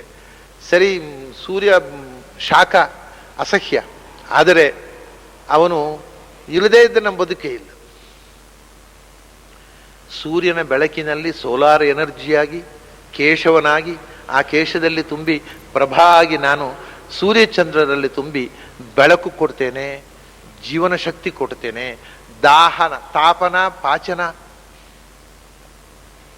ಪ್ರಕಾಶನ ಇವೆಲ್ಲ ಶಕ್ತಿಗಳನ್ನು ಕೊಟ್ಟು ಸೂರ್ಯಚಂದ್ರರಲ್ಲಿ ಬೆಳಕಾಗಿ ಹಗಲು ರಾತ್ರಿಗಳನ್ನು ಮಾಡುವ ಶಕ್ತಿಯಾಗಿ ನಾನು ತುಂಬಿದ್ದೇನೆ. ನೋಡಿ, ನೀರು ಸೂರ್ಯಚಂದ್ರ 3 ಆಸ್ಪೆಕ್ಟ್ ತಗೊಂಡ. ಅದರ ನಂತರ ಹಗಲು ರಾತ್ರಿಗಳಿಗೆ ನಮಗೆ ಸಂಬಂಧಪಟ್ಟವರು ಇಬ್ಬರು ದೇವತೆಗಳು ನೋಡಿ. ಶನ್ನೋ ಮಿತ್ರ ಶಂ ವರುಣ. ಮಿತ್ರ ಅಂದರೆ ಹಗಲಿನವ, ವರುಣ ಅಂದರೆ ರಾತ್ರಿಯ ದೇವತೆ. ಮಿತ್ರ ಏನು ಮಾಡ್ತಾನೆ? ಹಗಲು ಗನಸು, ಹಾಗೆ ಮಾಡಬೇಕು ಹೀಗೆ ಮಾಡಬೇಕು. ಮಿತ್ರ ಸಂಕಲ್ಪ ದೇವತಾ. ಹಗಲಿನಲ್ಲಿ ನಮ್ಮದು ಹಗಲು ಗನಸುಗಳು, ಹಾಗೆ ಮಾಡಬೇಕು ಹೀಗೆ ಮಾಡಬೇಕು, ಅದಾಗಬೇಕು ಇದಾಗಬೇಕು, ಒಂದು ಕಾರ್ ತಗೋಬೇಕು, ಒಂದು ಉಪ್ಪರಿಗೆ ಮನೆ ಕಟ್ಟಬೇಕು, ಏನೇನೋ ಇದೆಲ್ಲ ಹಗಲು. ಇದನ್ನು ಮಾಡುವನು ಯಾರು? ಮಿತ್ರ. ಅವನು ನಮಗೆ ಮಿತ್ರನಾಗಿ ಮಾಡ್ತಾನೋ ಅಮಿತ್ರನಾಗಿ ಮಾಡ್ತಾನೋ ಅಂತ ಇದನ್ನು ಮಾಡ್ತಾನೆ ಒಳಗಿಂದ. ಈ ಬಯಕೆಗಳು ಕಲ್ಪನೆಗಳು. ಸಂಕಲ್ಪ ಮಾನಸಂ ಕರ್ಮ. ಮನಸ್ಸಿನಲ್ಲಿ ಮಂಡಿಗೆಗಳನ್ನು ಕಟ್ಟುವುದು. ಆ ಮಂಡಿಗೆಗಳನ್ನು ಕಟ್ಟಿಸುವ ಮನಸ್ಸಿನೊಳಗೆ ಕೂತು ಮಿತ್ರ ನಾಮಕನಾದ ದ್ವಾದಶಾದಿತ್ಯರಲ್ಲಿ ಒಬ್ಬನಾದ ಮಿತ್ರ ನಾಮಕನಾದ ದೇವತೆ. ರಾತ್ರಿಯಲ್ಲಿ ಕನಸು ಬೀಳ್ಬೋದು, ಕನಸು ಕಟ್ಟಲಿಕ್ಕೆ ಆಗೋದು. ಹಗಲೆಲ್ಲ ಕನಸು ಕಟ್ಟೋದು. ರಾತ್ರಿಯಲ್ಲಿ ಧ್ಯಾನ. ಹೊರಗೆಲ್ಲ ಕತ್ತಲಾದಾಗ ಒಳಗೆ ಬೆಳಕಾಗಬೇಕು ಅಂತ. ವರುಣ ಧ್ಯಾನ ದೇವತೆ ಮತ್ತು ರಾತ್ರಿಯ ದೇವತೆ. ಹಗಲು ರಾತ್ರಿ ಅಂದರೆ ಸಂಕಲ್ಪ ಧ್ಯಾನಗಳ ಒಂದು ಚಕ್ರ ಇದು. ಅದೇ ಶಶಿ ಸೂರ್ಯ. ಸೂರ್ಯನಲ್ಲಿ ಬೆಳಕಾಗಿ ನಿಂತು ಹಗಲಲ್ಲಿ ಸಂಕಲ್ಪ, ರಾತ್ರಿಯಲ್ಲಿ ಚಂದ್ರನಾಗಿ ಧ್ಯಾನಕ್ಕೆ ಅನುವು ಮಾಡಿಕೊಟ್ಟ. ಚಂದ್ರ ಮತ್ತೆ ಮನೋದೇವತೆಯಾಗಿ ಧ್ಯಾನಕ್ಕೆ ಪ್ರೇರಕ. ಈ ಸೂರ್ಯ ಶಶಿ ಅನ್ನೋದ್ರ ಅರ್ಥ ಗೊತ್ತಾಯ್ತು ನಮಗೆ. ಸೂರ್ಯ ಅಂದರೆ ಏನು? ಸೂರ್ಯ ಅಂದರೆ ಸೂರಿಭಿಹಿ ಈಯತೆ ಅಂತ ಅದಕ್ಕೆ ಶಾಸ್ತ್ರಕಾರ ಕೊಡುವ ಅರ್ಥ. ಸೂರಿಗಳಿಗೆ ತಿಳಿಯುವಂಥದ್ದು ಅಂತ ಸೂರ್ಯ ಅಂದರೆ. ಸೂರಿ ಅಂದರೆ ಜ್ಞಾನಿಗಳು. ಜ್ಞಾನಿಗಳಿಗೆ ಈಯತೆ ತಿಳಿಯುವಂಥದ್ದು ಸೂರ್ಯ. ಹಾಗಾದರೆ ನೋಡಿ, ಈಗ ನಮಗೂ ಸ್ಪಷ್ಟ ಆಯಿತು. ಈ ಸೂರ್ಯ ಜ್ಞಾನಿಗಳಿಗೆ ಮಾತ್ರ ತಿಳಿಯೋದಲ್ಲ, ಯಾರು ಕಣ್ಣಿದ್ದವರಿಗೆಲ್ಲ ತಿಳಿಯುತ್ತೆ ಅದು ಸೂರ್ಯ. ಆದರೆ ಅದರ ಒಳಗೆ ನಮಗೆ ಜೀವನಪ್ರದವಾದ ಒಂದು ಸೌರಶಕ್ತಿ ಇದೆಯಲ್ಲ, ಅದು ಜ್ಞಾನಿಗಳಿಗೆ ಮಾತ್ರ ಗೊತ್ತಾಗುವುದು, ಅಜ್ಞಾನಿಗಳಿಗೆ ಗೊತ್ತಾಗುವುದಿಲ್ಲ. ಜ್ಞಾನಿಗಳಿಗೆ ಮಾತ್ರ ತಿಳಿಯುವಂಥ ಒಂದು ವಿಚಿತ್ರವಾದಂಥ ಭಗವತ್ ಶಕ್ತಿ ಆ ಸೂರ್ಯನಲ್ಲಿದೆ. ಪ್ರೋದ್ಯದಾದಿತ್ಯ ವರ್ಣಶ್ಚ ಸೂರ್ಯಮಂಡಲ ಮಧ್ಯಗಃ ಚಕ್ರಶಂಖಧರ ಅಂಕಸ್ಥದೋರ್ದ್ವಯ ಧ್ಯೇಯ. ಗಾಯತ್ರಿ ಪ್ರತಿಪಾದ್ಯನಾದ ಭಗವಂತ ಆ ಸೂರ್ಯನಲ್ಲಿದ್ದಾನೆ. ಅದು ಕಾಣೋದಿಲ್ಲ ಎಲ್ರಿಗೂ. ಅದು ಸೂರ್ಯಗಳಿಗೆ ಮಾತ್ರ ಕಾಣುವಂಥದ್ದು. ಅಂಥ ಗಾಯತ್ರಿ ಪ್ರತಿಪಾದ್ಯನಾಗಿ ನಾನು ಸೂರ್ಯನಲ್ಲಿ ನೆಲೆಸಿ ಸೂರ್ಯನಿಂದ ಬೆಳಕಾಗಿ ಭೂಮಿಯ ತನಕ ಬಂದು ನಿಮಗೆ ಚೈತನ್ಯ ಪ್ರದನಾಗಿದ್ದೇನೆ ಅನ್ನೋದನ್ನು ಉಪಾಸನೆ ಮಾಡಿ. ಪ್ರಭಾಸ್ಮಿ ಶಶಿ ಸೂರ್ಯಯೋ. ಆಯಿತು. ಸೂರ್ಯಚಂದ್ರರು ಮತ್ತು ನೀರು, ಇಷ್ಟು ವಿಷಯ ಆಯ್ತು. ಈಗ ಆಮೇಲೆ ಈಗ ಒಂದು ದೃಷ್ಟಿಯಿಂದ ಹೇಗಾಯ್ತು ಗೊತ್ತಾ? ನೀರು ಅಂದರೆ ಇಲ್ಲಿಗೆ ಬಂತು. ನೀರಿನ ಕೆಲಸ ಬಾಯಿ, ಎರಡರದ್ದು ಕೆಲಸ ಇಲ್ಲಿಯೇ. ನೀರಿನ ಕೆಲಸ ವರುಣಾಯ ಅಗ್ನಿಯ ಮಾತು ಅದು ಇಲ್ಲಿಯೇ. ಅಗ್ನಿ ಮತ್ತು ನೀರು ಒಟ್ಟಿಗೆ ಇರುವುದು ಯಾವಲ್ಲ ಇಲ್ಲಿ. ಈಗ ನೀರು ಬಂತು ಇಲ್ಲಿ. ನೀರಿನಿಂದ ಸೂರ್ಯಚಂದ್ರರು, ಚಂದ್ರ ಕಿವಿ, ಸೂರ್ಯ ಕಣ್ಣು. ಈ ಮೇಲಕ್ಕೆ ಹೋದೆವು, ಒಂದು ಟ್ರಿಯಾಂಗಲ್ ಆಯ್ತು. ಈಗ ನೀರು ಸೂರ್ಯಚಂದ್ರರು, ಪ್ರಭಾಸ್ಮಿ ಶಶಿ ಸೂರ್ಯಯೋಹೋ. ಆಮೇಲೆ ಈ ಚಂದ್ರ ಅಂತಂದ ಕೂಡಲೇ ಬರೀ ಬೆಳಕಲ್ಲಪ್ಪ, ಇದು ಬರೀ ಬೆಳಕಲ್ಲೋ ಅಣ್ಣ, ಮತ್ತೇನದು? ಪ್ರಣವ ಸರ್ವ ವೇದೇಶು ಶಬ್ದ ಖೇ ಪೌರುಷಂ ದೃಶೋ ಅಂತದ್ದು. ಪ್ರಣವ ಸರ್ವ ವೇದೇಶು. ಇಡೀ ಚಂದ್ರ ಕಿವಿಯ ಅಭಿಮಾನಿ ದೇವತೆ. ಅವನು ಬರೇ ಬೆಳದಿಂಗಳು ಕೊಡೋದು ಅಷ್ಟೇ ಅಲ್ಲ, ನಿನಗೆ ಇಡೀ ಪ್ರಪಂಚದ ನಾದವನ್ನು ನಿನ್ನ ಕಿವಿಗೆ ಮುಟ್ಟಿಸುವಂಥ ನಾದ ದೇವತೆ ಅವನು. ಆ ನಾದಗಳು ಇಡೀ ವೇದ ಚತುರ್ವೇದ ಓದಿದವರು ಚತುರ್ವೇದಿಗಳು, ತ್ರಿವೇದಿಗಳು, ದ್ವಿವೇದಿಗಳು ಅಂತೆಲ್ಲ ಹೇಳ್ತಾರೆ. ವೇದ ಪುಸ್ತಕವನ್ನೇ ಕೈಲಿ ಮುಟ್ಟದಿದ್ದರೂ ದ್ವಿವೇದಿಗಳು ಇರ್ತಾರೆ. ಯಾಕಂದ್ರೆ ಅವ್ರ ಅಜ್ಜನೋ ಮುತ್ತಜ್ಜನೋ ದ್ವಿವೇದಿ ಅಂತ ಸಬ್ ಟೈಟ್ಲ್ ಇರುತ್ತೆ, ಇವರು ದ್ವಿವೇದಿಗಳು, ಅವ್ರು ಚತುರ್ವೇದಿಗಳು. ಹೆಸರು ಅಡ್ಡ ಹೆಸರು, ಅದು ಇವರಿಗೂ ವೇದಕ್ಕೂ ಸಂಬಂಧ ಇರೋದಿಲ್ಲ, ಹೆಸರಿರುತ್ತೆ. ಚತುರ್ವೇದಿಗಳು, ದ್ವಿವೇದಿಗಳು, ತ್ರಿವೇದಿಗಳು ಅಂತೆಲ್ಲ ಇರುತ್ತೆ. ಈ ಅಂಗಡಿಯಲ್ಲಿ ಪಾಂಡ್ಯ ಅಂತ ಅಂಗಡಿ ಇಟ್ಟಿರ್ತಾರೆ, ಬಟ್ಟೆ ಅಂಗಡಿ. ಪಾಂಡ್ಯ ಅಂದ್ರೆ ಪಂಡಿತ ಅಂತ, ವೇದ ಪಂಡಿತ ಅಂತ. ಅವ್ರು ವೇದದ ಪುಸ್ತಕ, ಅವ್ರ ಬಟ್ಟೆ ಅಂಗಡಿ ಬಿಟ್ಟು ಬೇರೆ ವೇದ ಪುಸ್ತಕವೇ ನೋಡಿರೋದಿಲ್ಲ, ಆದ್ರೂ ಅಡ್ಡ ಹೆಸರು ಪಾಂಡ್ಯ ಅಂದ್ರೆ ಪಂಡಿತ. ಹಾಗೇನೆ ಚತುರ್ವೇದಿಗಳು ಈ 4 ವೇದ 3 ವೇದ ಎಲ್ಲ ವೇದಗಳನ್ನು ಓದಿರ್ತಾರೆ. ಓದಿದಾಗ ಆ ನಾದ ಕಿವಿಯೊಳಗೆ ಹೋಗಿರುತ್ತಲ್ಲ, ಅರ್ಥ ಬೇರೆ. ಅದು ಚಂದ್ರ ಪೂರ್ತಿಗೆ ಅರ್ಥ ತಿಳಿಸುವುದಿಲ್ಲ, ಅದಕ್ಕೆ ಮತ್ತೆ ಬೇರೆ ದೇವತೆಗಳ ನೆರವು ಬೇಕು. ಶಬ್ದವನ್ನು ಕಿವಿಯೊಳಗೆ ಹಾಕ್ತಾನೆ ಚಂದ್ರ, ಮನೋಭಿಮಾನಿಯಾಗಿ ಅರ್ಥಕ್ಕೂ ಪ್ರೇರಣೆ ಕೊಡ್ತಾನೆ, ಆದರೆ ಪೂರ್ತಿ ಅವನೇ ಮಾಡುವುದಿಲ್ಲ. ಅದನ್ನು ಕಿವಿಯಲ್ಲಿ ಶಬ್ದದ ನಾದದ ಅನುಭವವನ್ನು ಕೊಟ್ಟ ಶ್ರೋತ್ರಾಭಿಮಾನಿಯಾಗಿ, ಆಕಾಶದಲ್ಲಿ ಬೆಳದಿಂಗಳು ಕೊಟ್ಟ ನಾದಗಳನ್ನು ಕಿವಿಗೆ ತಂದು ಕೊಟ್ಟ ಅವನು ದಿಗ್ದೇವತೆ. 8 ದಿಕ್ಕುಗಳಿಗೆ ಪ್ರಧಾನ ದೇವತೆ ಚಂದ್ರ. ಮತ್ತೆ ಒಂದೊಂದು ದಿಕ್ಕಿಗೆ ಮಿತ್ರ, ಯಮ, ವರುಣ, ಕುಬೇರ, 4 ದಿಕ್ಕಿಗೆ 4 ದೇವತೆಗಳಿದ್ದಾರೆ. ಈ 4 ಜನರಿಗೂ ಪ್ರಧಾನವಾಗಿ ಚಂದ್ರ ಇದ್ದ. ದಿಕ್ಕುಗಳ ದೇವತೆಗಳೇ ಕಿವಿಯ ದೇವತೆಗಳು. ಯಾಕಂದ್ರೆ ದಿಕ್ಕಿನ ಮೂಲಕ ಶಬ್ದ ಹರಿದು ಬರುವುದು ಅದೊಂದು ವಿಶೇಷ. ಮತ್ತೆ ಶಬ್ದದ ವಿಶೇಷ ಅದು ಎಲ್ಲ ವಸ್ತುವಿಗೆ ಒಂದು ಡೈರೆಕ್ಷನ್ನಲ್ಲಿ ಬರುತ್ತೆ. ಈಗ ನೀವು ಒಂದು ಬಾಲು, ಒಂದು ಯಾವುದೋ ಒಂದು ವಸ್ತು, ನೀರು, ಅದು ಒಂದು ಮುಖವಾಗಿ ಹರ್ಕೊಂಡು ಹೋಗುತ್ತೆ. ಎಲ್ಲ ಕಡೆ ತಗ್ಗಿದ್ರೆ ಬೇರೆ ಅಂತ ಯಾವುದೇ ಒಂದು ವಸ್ತುವಿಗೆ ಒಂದು ಡೈರೆಕ್ಷನ್ ಇದೆ, ಆ ಡೈರೆಕ್ಷನ್ನಲ್ಲಿ ಹೋಗುತ್ತೆ. ಶಬ್ದ ಅದು 8 ಕಡೆಯೂ ಹೋಗುದು, 8 ದಿಕ್ಕುಗಳಲ್ಲೂ. ನಾನು ಹೀಗೆ ಮಾತಾಡಿದರೆ ಹೀಗೆ ಹೋಗುದಲ್ಲ, ಅದು ಇಲ್ಲಿಗೂ ಹೋಗುತ್ತೆ, ಅಲ್ಲಿಗೂ ಹೋಗುತ್ತೆ, ಅಲ್ಲಿಗೂ ಹೋಗುತ್ತೆ, ಹಿಂದೆ ಕೂತವರಿಗೂ ಅಷ್ಟೇ ಕೇಳುತ್ತೆ. ಅಂದರೆ ಶಬ್ದದ ಮೂಮೆಂಟ್ ಈಸ್ ಸರ್ಕ್ಯುಲರ್, ಅದು ಸ್ಟ್ರೈಟ್ ಆಗಿ ಹೋಗುವುದಲ್ಲ, ಚಕ್ರಾಕಾರವಾಗಿ ಹೋಗುತ್ತೆ. ಒಂದು ನೀರಿಗೆ ಕಲ್ಲು ಹಾಕಿದರೆ ಆ ಕಲ್ಲಿನಿಂದ ಏಳುವ ಅಲೆಗಳು ಹೇಗೆ ಬಾವಿಯಲ್ಲಿ ಚಕ್ರಾಕಾರವಾಗಿ ಹೋಗುತ್ತೆ, ಹಾಗೆ ಈ ಶಬ್ದದ ಅಲೆಗಳು ಚಕ್ರಾಕಾರವಾಗಿ ಸರ್ಕ್ಯುಲರ್ ಆಗಿ ಹೋಗ್ತಾ ಇರುತ್ತೆ. ಅದು 8 ದಿಕ್ಕುಗಳ ದೇವತೆಗಳೇ ಅದರ ದೇವತೆಗಳು. 8 ದಿಕ್ಕುಗಳಲ್ಲಿ ಹಬ್ಬುತ್ತೆ ಅದು. ಅವರು ಅದನ್ನು 8 ದಿಕ್ಕುಗಳಿಗೆ ಹಬ್ಬಿ ಅದನ್ನು ಕಿವಿಗೆ ಮುಟ್ಟಿಸ್ತಾರೆ. ಮತ್ತೆ ಚಂದ್ರ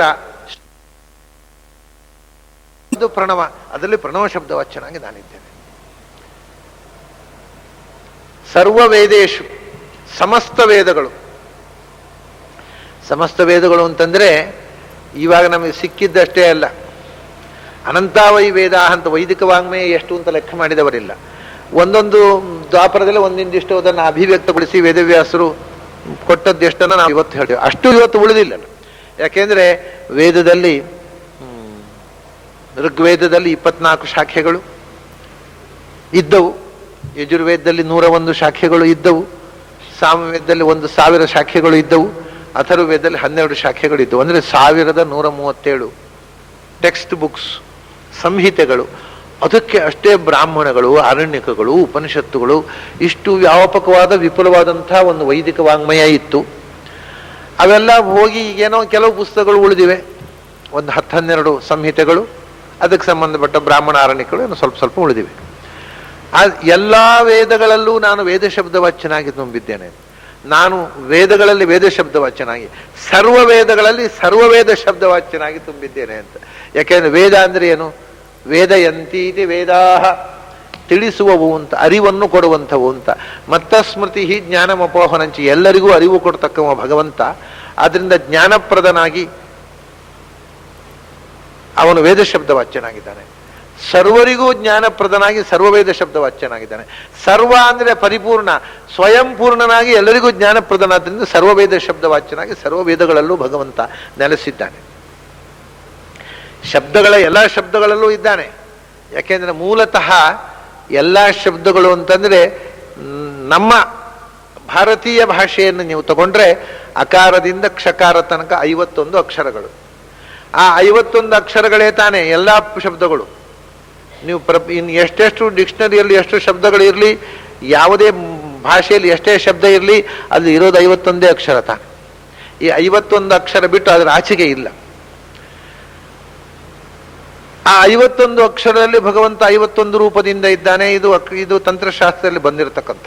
ಅಕಾರದಲ್ಲಿ ಅಜ, ಆ ಕಾರದಲ್ಲಿ ಆನಂದ, ಈ ಕಾರದಲ್ಲಿ ಇಂದ್ರ, ಈ ಕಾರದಲ್ಲಿ ಈಶಾ, ಹೀಗೆ ಈ ಎಲ್ಲ ಅಕ್ಷರಗಳಲ್ಲಿ ಭಗವಂತನ 51 ಅಕ್ಷರಗಳು, 51 ರೂಪಗಳಿವೆಯಾ? ಈ ಎಲ್ಲ ಶಬ್ದಗಳು ಈ 51 ಅಕ್ಷರಗಳಿಂದಲೇ ಆದದ್ದು. ಹಾಗಾದ್ರೆ ಅಷ್ಟು ಶಬ್ದಗಳಲ್ಲಿ 51 ರೂಪಗಳಿಂದ ಭಗವಂತ ತುಂಬಿದ್ದಾನೆ ಅಂತ ಆಗೋಯ್ತು. ಸರ್ವ ಶಬ್ದಗಳಲ್ಲೂ ಭಗವಂತ ತುಂಬಿದ್ದಾನೆ. ಆಮೇಲೆ ಅದರಲ್ಲಿ ವಿಶೇಷವಾಗಿ ಶಬ್ದದಲ್ಲಿ ಅಸಾಧಾರಣವಾದ ಭಗವಂತನಿಗೋಸ್ಕರ ಮೀಸಲಾದ ಶಬ್ದಗಳು ವೇದಗಳು. ನೇಂದ್ರಿಯಾಣಿ ನಾನುಮಾನಂ ವೇದಾಹ್ಯೇವೈನಂ ವೇದಯಂತಿ ತಸ್ಮಾದಾಹುರು ವೇದಾಹ ಇತಿ.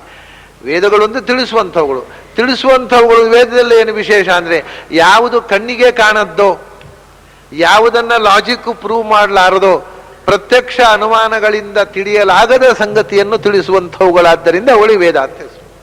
ಬರೇ ಆರ್ಡಿನರಿ ತಿಳಿಸುವವುಗಳಲ್ಲ, ಅಸಾಧಾರಣವಾದ ಸಂಗತಿಯನ್ನ ಇನ್ನು ಏತರಿಂದಲೂ ತಿಳಿಯಲಾಗದ್ದನ್ನು ತಿಳಿಸುವವುಗಳಾದ್ದರಿಂದ ವೇದಾಹ. ಅಂಥ ವೇದಗಳಿಂದ ತಿಳಿಬೇಕಾದ್ರೆ ಅವನು ತಿಳಿಸ್ಬೇಕಲ್ಲ. ಇದು ವೇದ ಓದಿದ್ರೂ ತಿಳಿಯೋದಿಲ್ಲ, ವೇದ ಓದಿದ ತಕ್ಷಣ ಅರ್ಥ ಆಗೋದಿಲ್ಲ. ವೇದ ಓದಿದಾಗ ಅರ್ಥ ಆಗುವುದಕ್ಕಿಂತ ಹೆಚ್ಚು ಕೆಲವರಿಗೆ ಅರ್ಥವೇ ಆಗೋದಿಲ್ಲ, ಕೆಲವರಿಗೆ ಮೊದಲಾಗೋದು ಅಪಾರ್ಥ, ಅರ್ಥ ಅಂತೂ ಅಲ್ಲ. ಆದ್ರಿಂದ ಆ ವೇದದಿಂದಲೂ ಅರ್ಥ ತಿಳಿಸಬೇಕಾಗಿದೆ ಭಗವಂತನೇ. ಯೋರ್ಥಜ್ಞ ಇತ್ ಸಕಲಂ ಭದ್ರಮಶ್ನುತೆ, ಯೋ ಅರ್ಥಜ್ಞ ಇತ್ ಸಕಲಂ ಭದ್ರಮಶ್ನುತೆ. ಯಾರು ವೇದದ ಅರ್ಥವನ್ನು ತಿಳಿದನೋ ಅವನ ಬದುಕು ಮಂಗಳಮಯ ಅಂತಂದು. ಆಮೇಲೆ ಬದುಕಿನಲ್ಲಿ ಸಮಸ್ಯೆ ಇಲ್ಲ. ಆದರೆ ಸಮಸ್ಯೆ ವೇದವನ್ನು ಅಪಾರ್ಥ ಮಾಡಿರೋದೇ ಸಮಸ್ಯೆ ಆಗಿರೋದು. ಅಂಥ ವೇದಗಳ ಸಾರ ಓಂಕಾರ. ಅದನ್ನೇ ಪ್ರಣವಃ. ಪ್ರಣವಃ ಯಾಕೆಂದರೆ ಎಷ್ಟೇ ವೇದಗಳಿರಲಿ, ಸರ್ವ ವೇದಗಳನ್ನು ಒಟ್ಟಿಗೆ 3 ವಿಭಾಗ. ವೇದಗಳು ತ್ರಯೀ ಅಂತ, ಇತಿ ವೇದಾಸ್ತ್ರಯ ತ್ರಯೀ. ಅದನ್ನು 3 ವಿಭಾಗ ಮಾಡಿ, ಈಗ ಪದಾರ್ಥಗಳು ಎಷ್ಟೇ ಇರಲಿ, ನಾವು ವಿಭಾಗ ಮಾಡಿ ಇಷ್ಟು ಪದಾರ್ಥಗಳು ಅಂತ ಹೇಳೋದಿಲ್ವ, ಹಾಗೆ ಎಷ್ಟೇ ವೇದಗಳಿರಲಿ ಒಟ್ಟಿಗೆ ವೇದ 3 ಥರದ ವೇದ ಇರೋದು. ಹೇಗೆ? ಒಂದು ಗದ್ಯ ರೂಪವಾದ ವೇದ, ಒಂದು ಪದ್ಯ ರೂಪವಾದ ವೇದ, ಒಂದು ಗಾನ ರೂಪವಾದ ವೇದ. ಇಷ್ಟೇ. ಇದು ಬಿಟ್ಟು ಇನ್ನು 4ನೇ ಥರ ಆಗುವುದಿದ್ರೆ ಹೇಳ್ರಿ ಯಾರು. ಒಂದು ಶಬ್ದವನ್ನ ಇದು 3 ಥರ ಅಲ್ಲದೆ 4ನೇ ಥರ ವಾಂಗ್ಮಯವೇ ಇಲ್ಲ. ಹಾಗಾಗಿ ವೇದಗಳು ಅಂದರೆ ಗದ್ಯ ರೂಪವಾದ ವೇದ ಯಜುರ್ವೇದ, ಪದ್ಯ ರೂಪವಾದ ವೇದ ಋಗ್ವೇದ, ಗಾನ ರೂಪವಾದ ವೇದ ಸಾಮವೇದ. ಅಷ್ಟೇ ಆಗೋಯ್ತು. ಅದು 3 ವೇದಗಳು ಮೂಲತಃ ವಿಭಾಗ ಮಾಡಿದರೆ ಋಗ್ವೇದ, ಯಜುರ್ವೇದ, ಸಾಮವೇದ. ಈ 3 ವೇದಗಳು, ಈ 3 ವೇದಗಳ 3 ಅಕ್ಷರವನ್ನು ತಗೊಂಡು ನಿರ್ಮಾಣ ಆಗಿರತಕ್ಕಂಥದ್ದು ಪ್ರಣವ. ಅದು ಹಾಗೆ 3 ವೇದಗಳು 3 ಅಕ್ಷರ. ಓಂಕಾರದಲ್ಲಿ 8 ಅಕ್ಷರಗಳಿವೆ, ಅದು ಬಿಡೋಣ. ನಿನ್ನೆ ನಾನು ಅದನ್ನು ಹೇಳಿದ್ದೆ, 8 ಪ್ರಕೃತಿ 8 ಅಂತ ಹೇಳುವಾಗ ಓಂಕಾರದ 8 ಅಕ್ಷರಗಳು. ಈಗ ಮೂಲಭೂತವಾಗಿ ಓಂಕಾರದಲ್ಲಿ ನಮ್ಮ ಅಕ್ಷರ ಮಾಲಿಕೆಯಲ್ಲಿ ಇರುವ ಅಕ್ಷರ 51ರಲ್ಲಿ 3 ಇರುವುದು. 51 ಅಕ್ಷರದಲ್ಲಿ 3 ಅಕ್ಷರಗಳು ಓಂಕಾರದಲ್ಲಿದೆ. ಉಳಿದದ್ದೆಲ್ಲ 51 ಅಕ್ಷರದಲ್ಲಿ ಸೇರದ ನಾದ ವಿಶೇಷಗಳು. ಅಕಾರ ಉಕಾರ ಮಕಾರ, ನಾದ, ಬಿಂದು, ಕಲಾ, ಶಾಂತ, ಅತಿಶಾಂತ, ಇವೆಲ್ಲ ಅಕ್ಷರದಲ್ಲಿ ಅಕ್ಷರ ಮಾಲಿಕೆಯಲ್ಲಿ ಸೇರಿದವುಗಳಲ್ಲ. ನಮ್ಮ ಕಿವಿಗೆ ಗೋಚರವಾಗುವ ಸ್ಪಷ್ಟವಾದ ವರ್ಣಗಳನ್ನು ಮಾತ್ರ 51 ಅಂತ ಪರಿಗಣನೆ ಮಾಡಿದೆ. ಅದು ಬಿಟ್ಟು ಸೂಕ್ಷ್ಮವಾದ ನಾದಗಳನ್ನು ಅಲ್ಲಿ ಹೇಳಲಿಲ್ಲ. ಓಂಕಾರದಲ್ಲಿ ಕಿವಿಗೆ ಕೇಳಿಸುವಂತಹ ವರ್ಣಗಳು 3 ಇರೋದು. ಅಕ್ಷರಗಳು ಸ್ಪಷ್ಟವಾದವು. ಆ ಉ ಮ, ಆ ಪ್ಲಸ್ ಉ ಓ ಆಯ್ತು, ಕೊನೆಗೆ ಮಕಾರ ಆ ಉ ಮ ಓಂ ಆಯ್ತು. ಇದು ಸರ್ವವೇದೇಶು ಪ್ರಣವ. ಸಮಸ್ತ ವೇದಗಳಲ್ಲಿ ಸಾರಭೂತನಾಗಿ ಪ್ರಣವ ಶಬ್ದವಾಚ್ಯನಾಗಿ, ಸಮಸ್ತ ವೇದಗಳ ಸಾರ ಓಂಕಾರ. ಆ ಓಂಕಾರಕ್ಕೆ ಸಮಸ್ತ ವೇದಗಳ ಸಾರತ್ವವನ್ನು ಕೊಟ್ಟು ಸಾರಭೂತನಾಗಿ ಪ್ರಣವ ಶಬ್ದವಾಚ್ಯನಾಗಿ ನಾನು ಓಂಕಾರದಲ್ಲಿ ನೆಲೆಸಿದ್ದೇನೆ. ಇದು ಭಾರಿ ಭಯಂಕರ ಸಂಗತಿ. ಇದರ ಬಗ್ಗೆ ನಾವು ತಿಳ್ಕೊಂಡಷ್ಟು ಮುಗಿಯದ ಸಂಗತಿ ಇದು. ಯಾಕೆಂದ್ರೆ ಸಮಸ್ತ ವೇದಗಳ ಸಾರ ಅಂದಾಗ ಪ್ರಣವದ ಬಗ್ಗೆ ಎಷ್ಟು ಹೇಳಬೇಕು, ಏನು ಹೇಳಬೇಕು? ಕೆಲವು ಮುಖ್ಯ ಸಂಗತಿಗಳನ್ನು ನೋಡೋಣ. 3 ವೇದಗಳನ್ನು ಸಂಕ್ಷೇಪ ಮಾಡಿ ಒಂದು ಸೂಕ್ತದಲ್ಲಿ ಬಟ್ಟಿ ಇಡಿಸಿದ್ರು ಪ್ರಾಚೀನರು. ಎಸೆನ್ಸ್ ನಾವೀಗ ಕ್ಯಾಪ್ಸೂಲ್ಸ್ನಲ್ಲಿ ಹೇಳ್ತೇವಲ್ಲ, ಅದನ್ನು ಸಾರಗ್ರಹಣ ಮಾಡಿ ಒಂದು ಕ್ಯಾಪ್ಸೂಲ್, ಹಾಗೆ ಕಂಡೆನ್ಸ್ಡ್ 3 ವೇದಗಳನ್ನು ಕಂಡೆನ್ಸ್ ಮಾಡಿ ಒಂದು ಸೂಕ್ತ ಮಾಡಿದರು. 3 ವರ್ಗಗಳ ಒಂದು ಸೂಕ್ತ, ಅದನ್ನು ಪುರುಷ ಸೂಕ್ತ ಅಂತ ಕರೆದ್ರು. ಅದರಿಂದಲೇ ವೇದ ಸೂಕ್ತಗಳಲ್ಲಿ ಅತ್ಯಂತ ಶ್ರೇಷ್ಠವಾದ್ದು ಪುರುಷ ಸೂಕ್ತ. ಯಾಕೆಂದ್ರೆ ಅದು ಸಮಸ್ತ ವೇದದ ಸಾರ ಅಂತ. 3 ವೇದಗಳು 3 ವರ್ಗಗಳ 16 ಮಂತ್ರಗಳ ಒಂದು ಸೂಕ್ತವಾಯಿತು. 16 ಮಂತ್ರಗಳ ಅಂತ ಯಾಕೆ ಹೇಳಿದೆ ಅಂದ್ರೆ 3 ವರ್ಗಗಳ ವಿಭಾಗ ಇರುವುದು ಋಗ್ವೇದದಲ್ಲಿ ಮಾತ್ರ. ಯಜುರ್ವೇದದಲ್ಲಿ ವರ್ಗ ವಿಭಾಗ ಇಲ್ಲ, ಅದರಲ್ಲಿ 18 ಮಂತ್ರ ಇದೆ. ಆದರೆ 3 ವರ್ಗ ವಿಭಾಗ ಇಟ್ಟುಕೊಂಡು ಹೇಳುವಂತಹದ್ದು ಋಗ್ವೇದದ ಪುರುಷ ಸೂಕ್ತವನ್ನ ವೇದದ ಸಾರ ಅಂತ ಉಂಟು. ಸರಿ, 3 ವೇದಗಳ ಸಾರ 3 ವರ್ಗಗಳ ಒಂದು ಸೂಕ್ತವಾಗಿ 16 ಮಂತ್ರಗಳಾಯಿತು. 10,500 ಬರೇ ಋಗ್ವೇದದಲ್ಲಿದೆ. ಯಜುರ್ವೇದ ಸಮಸ್ತ ವೇದಗಳ ಸಾರ 16 ಮಂತ್ರಗಳ ಒಂದು ಸೂಕ್ತ. ಅದನ್ನು ಇನ್ನೂ ಕಂಡೆನ್ಸ್ ಮಾಡಿದರು, ಸ್ಕ್ವೀಸ್ ಮಾಡಿದ ಸಾರ ತೆಗೆದರು. ಸಾರ ರಸ ಅದರ ರಸ 3 ವೇದದ ರಸ ಪುರುಷ ಸೂಕ್ತ. ಪುರುಷ ಸೂಕ್ತವನ್ನು ರಸ ಹಿಂಡಿ ಅದನ್ನ ಎಸೆನ್ಸ್ ತೆಗೆದಾಗ ಕೊನೆಗೆ ಕಂಡೆನ್ಸ್ಡ್ ಆಗಿರತಕ್ಕಂಥದ್ದು ಉಳಿದದ್ದು ಯಾವುದು ಅಂದರೆ ಗಾಯತ್ರಿ ಉಳಿಯಿತು. ವೇದ ಮಾತಾತು ಗಾಯತ್ರಿ. 16 ಮಂತ್ರಗಳದ್ದು ಒಂದೇ ಮಂತ್ರವಾಗಿ 3 ಪಾದಗಳ 3 ವರ್ಗಗಳು 3 ಪಾದವಾಗಿ ಕಂಡೆನ್ಸ್ಡ್ ಆಗಿ ತತ್ ಸವಿತುರ್ವರೇಣಿಯಂ ಒಂದು ಪಾದ ಆಯಿತು ಋಗ್ವೇದಕ್ಕೆ ಸಂಬಂಧಪಟ್ಟು. ಭರ್ಗೋ ದೇವಸ್ಯ ಧೀಮಹಿ ಯಜುರ್ವೇದಕ್ಕೆ ಸಂಬಂಧಪಟ್ಟ ಆಯಿತು. ಧಿಯೋ ಯೋ ನಃ ಪ್ರಚೋದಯಾತ್ ಸಾಮವೇದಕ್ಕೆ ಸಂಬಂಧಪಟ್ಟ. ಹೀಗೆ 3 ವೇದಗಳ ಸಾರವಾಗಿ 3 ಪಾದಗಳ ಒಂದು ಗಾಯತ್ರಿ ಆಯಿತು. ಅದಕ್ಕೆ ಅದನ್ನು ವೇದ ಮಾತಾ ಅಂತ. ಗಾಯತ್ರಿಯನ್ನು ಹಿಂಡಿ ಅದರ ರಸ ತೆಗೆದು ಇನ್ನೂ ಸೂಕ್ಷ್ಮ ಕಂಡೆನ್ಸ್ಡ್ ಪಿಲ್ ಆಗ್ಬೇಕು. ಇನ್ನೂ ಕಂಡೆನ್ಸ್ಡ್ ಪಿಲ್ಲು ರಸ ತೆಗೆದರು. ಆ 3 ಪಾದಗಳಿಂದ 3 ಪದಗಳಾಯಿತು. 3 ಶಬ್ದಗಳು ಮಾತ್ರ ಉಳಿದವು. ಭೂಹು ಭುವಃ ಸುವಃ.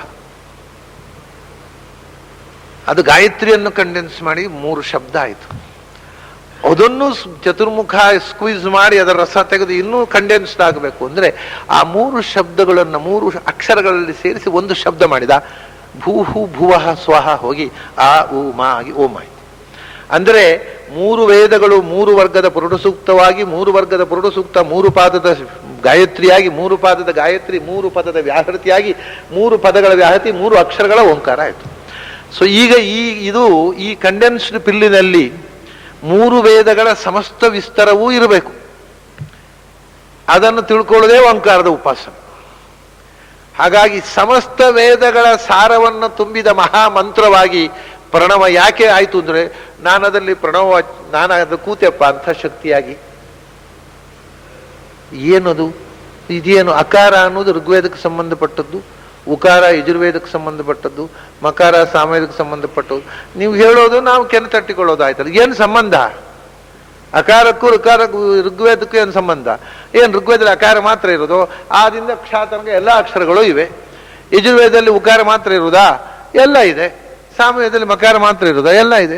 ಸುಮ್ಮನೆ ಒಂದು ಅಕ್ಷರ ಹೇಳೋದು ಅದಕ್ಕೂ ಇದಕ್ಕೂ ಸಂಬಂಧ ಅಂದ್ರೆ ಏನು ಸಂಬಂಧ ಅಂತ ಗೊತ್ತಾಗಬೇಕಲ್ಲ. ಅದು ಗೊತ್ತಾಗಬೇಕು ಅಂತ, ಅದು ಗೊತ್ತಾಗೋದು ಅರ್ಥ ತಿಳಿದಾಗ, ಅದು ಬೇರೆ ಮಾತು. ಅರ್ಥ ತಿಳಿಯದೇ ಇದ್ದಾಗಲೂ ಬರೇ ವೇದ ಪಾರಾಯಣ ಮಾಡುವವರಿಗೂ ಗೊತ್ತಾಗಬೇಕು ಅಂತ ವೇದದ ರಚನೆಯಲ್ಲೇ ಅದರ ಸುಳುವನ್ನು ಕೊಟ್ಟಿದ್ದಾರೆ. ಮೊದಲು ಫಸ್ಟ್ ಆಫ್ ಆಲ್ ಋಗ್ವೇದ ಅಕಾರದಿಂದ ಪ್ರಾರಂಭವಾಗುತ್ತೆ. ಅಕಾರದಿಂದ ಅಗ್ನಿಮೀಳೆ ಪುರೋಹಿತಂ ಯಜ್ಞಸ್ಯ ದೇವಂ ಋತ್ವಿಜಂ ಹೋತಾರಂ ರತ್ನಧಾತಮಂ. ಅಗ್ನಿಮೀಳೆ ಪುರೋಹಿತಂ ಅಕಾರದಿಂದ ಪ್ರಾರಂಭ ಆಗತ್ತೆ. ಸೊ ಆ ಅನ್ನೋದು ಅಬ್ರಿವಿಯೇಷನ್ ಆಫ್ ಋಗ್ವೇದ. ಮೊದಲನೇ ಅಕ್ಷರ ಹೇಳಿದರೆ ಅದು ಇಡೀ ಅದರ ಅಬ್ರಿವಿಯೇಷನ್ ಹೌದಾ? ಎಲ್ಲ ಭಾಷೆಯಲ್ಲೂ. ಆದ್ರಿಂದ ಆ ಇಸ್ ಎನ್ ಅಬ್ರಿವಿಯೇಷನ್ ಆಫ್ ಅಗ್ನಿಮೀಳೆ ಎಟ್ಸೆಟ್ರಾ. ಇಡೀ ಋಗ್ವೇದದ ಅಬ್ರಿವಿಯೇಷನ್ ಅದು. ಎಲ್ಲಿ ತನಕ ಅಬ್ರಿವಿಯೇಷನ್ ಅಂದರೆ ಸಂಸ್ಕೃತದಲ್ಲಿ ನೋಡಿ, ಎಲ್ಲಿ ತನಕ ಅಂದ್ರೆ ಅದರ ನಂತರ ಎಲ್ಲಿಗೆ ಮುಗಿಯುತ್ತೆ? ಮುಂದೆ ಉಕಾರ ತನಕದ ಅಬ್ರಿವಿಯೇಷನ್ ಅದು. ಸರಿ, ಈ ಎಲ್ಲಿದೆ? ಅಕಾರಕ್ಕೆ ಶುರುವಾಯಿತು, ಎಲ್ಲಿ ಮುಗಿಯುತ್ತೆ? ಸಮಾನೀವ ಆಕೂತಿ ಸಮಾನ ಹೃದಯ ನಿವಹ ಸಮಾನಮಸ್ತುವೋ ಮನೋ ಯಥಾವಸ್ಸು ಸಹ ಸತಿ. ಇದು ಕೊನೆ ಮಂತ್ರ ಋಗ್ವೇದದ್ದು. ಆದಲ್ಲಿ ಶುರುವಾಗಿ ಈ ಇಲ್ಲಿ ಮುಗಿದು ಹೋಯ್ತು, ಮತ್ತು ಹೂ ಬರಲೇ ಇಲ್ಲ. ಅಕಾರದಿಂದ ಈಕಾರ ತನಕ ಆಯ್ತು ಋಗ್ವೇದ. ಆಮೇಲೆ ಯಜುರ್ವೇದ ಇಷೇ ತ್ವರ್ಜೆ ತ್ವ ವಾಯವಸ್ಥೋ ಇಕಾರದಿಂದ ಮುಗಿತಲ್ಲ, ಅದನ್ನೇ ತಗೊಂಡ್ರು. ಈಶೇತ್ತೋರ್ಜೇತ್ವಾ ವಾಯವಸ್ಥೋ ವಾಯವಸ್ಥದೇವೋ ವಸ್ಸವಿತಾ ಪ್ರಾರ್ಪಯಿತು ಶ್ರೇಷ್ಠತಮಾಯ ಕರ್ಮಣೆ. ಈ ಕಾಲದಲ್ಲಿ ಶುರುವಾಯ್ತಲ್ರಿ, ಉಕಾರ ಬರಲಿಲ್ಲ, ಬರೋದಿಲ್ಲ, ಯಜುರ್ವೇದ ಮುಗಿಬೇಕು. ಸಮುದ್ರೋ ಬಂಧು ಕೊನೆಯದು, ಯಜುರ್ವೇದ ಕೊನೆಯ ಶಬ್ದ ಉ. ಸೊ ಆ ಟು ಇ ಅಂದ್ರೆ ಋಗ್ವೇದದ ಬಿಗಿನಿಂಗ್ನಿಂದ ಯಜುರ್ವೇದ ಎಂಡಿನ ತನಕ ಆಗೋಯ್ತು. ಆ ಉ, ಆ is the first letter of Rigveda and ಉ is the last letter of Yajurveda. So ಆ ದಿಂದ ಉ ತನಕ ಅಂದ್ರೆ ಆದಿರಂತೇನ ಸಹೇತ, ಋಗ್ಯಜುಸ್ಸು ಪೂರ್ತಿ ಆಯ್ತು. ಸೊ ಓ ಅಂದ್ರೆ ಋಗ್ವೇದ ಯಜುರ್ವೇದ ಆಯ್ತು. ಈಗ ಇನ್ನು ಸಾಮವೇದಕ್ಕೆ ಬರಬೇಕು. ಅಲ್ಲಿ ಮಾ ಉಂಟಲ್ರಿ, ಸಾಮವೇದನ ಮಾ ಇಲ್ಲ. ಮತ್ತೆ ಅಗ್ನ ಆಯಾಹಿ ಅಲ್ಲಿಯೂ ಅಕಾರವೇ ಇರೋದು. ಅಗ್ನ ಆಯಾಹಿ ವೀತಯೇ ಗೃಣಾನೋ ಹವ್ಯದಾತಯೇ ನಿಹೋತ. ಅರೆ ಅಗ್ನ ಓ ಅಗ್ನಾಯಿ ಅಂತಾರೆ ಅವರು, ಅಂತೂ ಅಲ್ಲಿ ಇವರು ಓ ಆ ಇಲ್ಲ, ಆ ಓ ಎಷ್ಟೇ ಇರೋದಲ್ಲಿ. ಮತ್ತೆ ಮುಗುದಾಗಾದ್ರೂ ಮಾ ಉಂಟೋ? ಇಲ್ಲ. ಶನ್ನೋ ಬೃಹಸ್ಪತಿರ್ಧಾತು ಉಕಾರದಲ್ಲೇ ಮುಗಿಯುವುದು. ಸಾಮವೇದ ಸ್ಟಾರ್ಟ್ಸ್ ವಿತ್ ಅಕಾರ ಅಂಡ್ ಎಂಡ್ಸ್ ವಿತ್ ಉಕಾರ. ಆ ಹೂ ಅಲ್ಲೇ ಮಕಾರ ಬರಲೇ ಇಲ್ಲಲ್ಲೋ. ಹೌದ್ರಿ, ಸಾಮವೇದ ಅಂದ್ರೆ ಏನು? ಅದ್ರ ಲಿಟ್ರೇಚರ್ ಏನು? ಒಂದೋ ಗದ್ಯ ಒಂದೋ ಪದ್ಯ. ಋಕ್ ಯಜುಸೇ ತಾನೆ, ಗದ್ಯ ಪದ್ಯಗಳಿಗೆ ತಾನೆ ಗಾನ ಹಾಕೋದು. ಅದರಿಂದ ಆ ಹೂವೇ, ಅದಕ್ಕೆ ಗಾನವೇ ಮಕಾರ. ಯಾಕೆಂದ್ರೆ ಓಂ ಅಲ್ಲ, ನಾವು ಓಂಕಾರ ಉಚ್ಚಾರಣೆ ಮಾಡ್ತೇವೆ.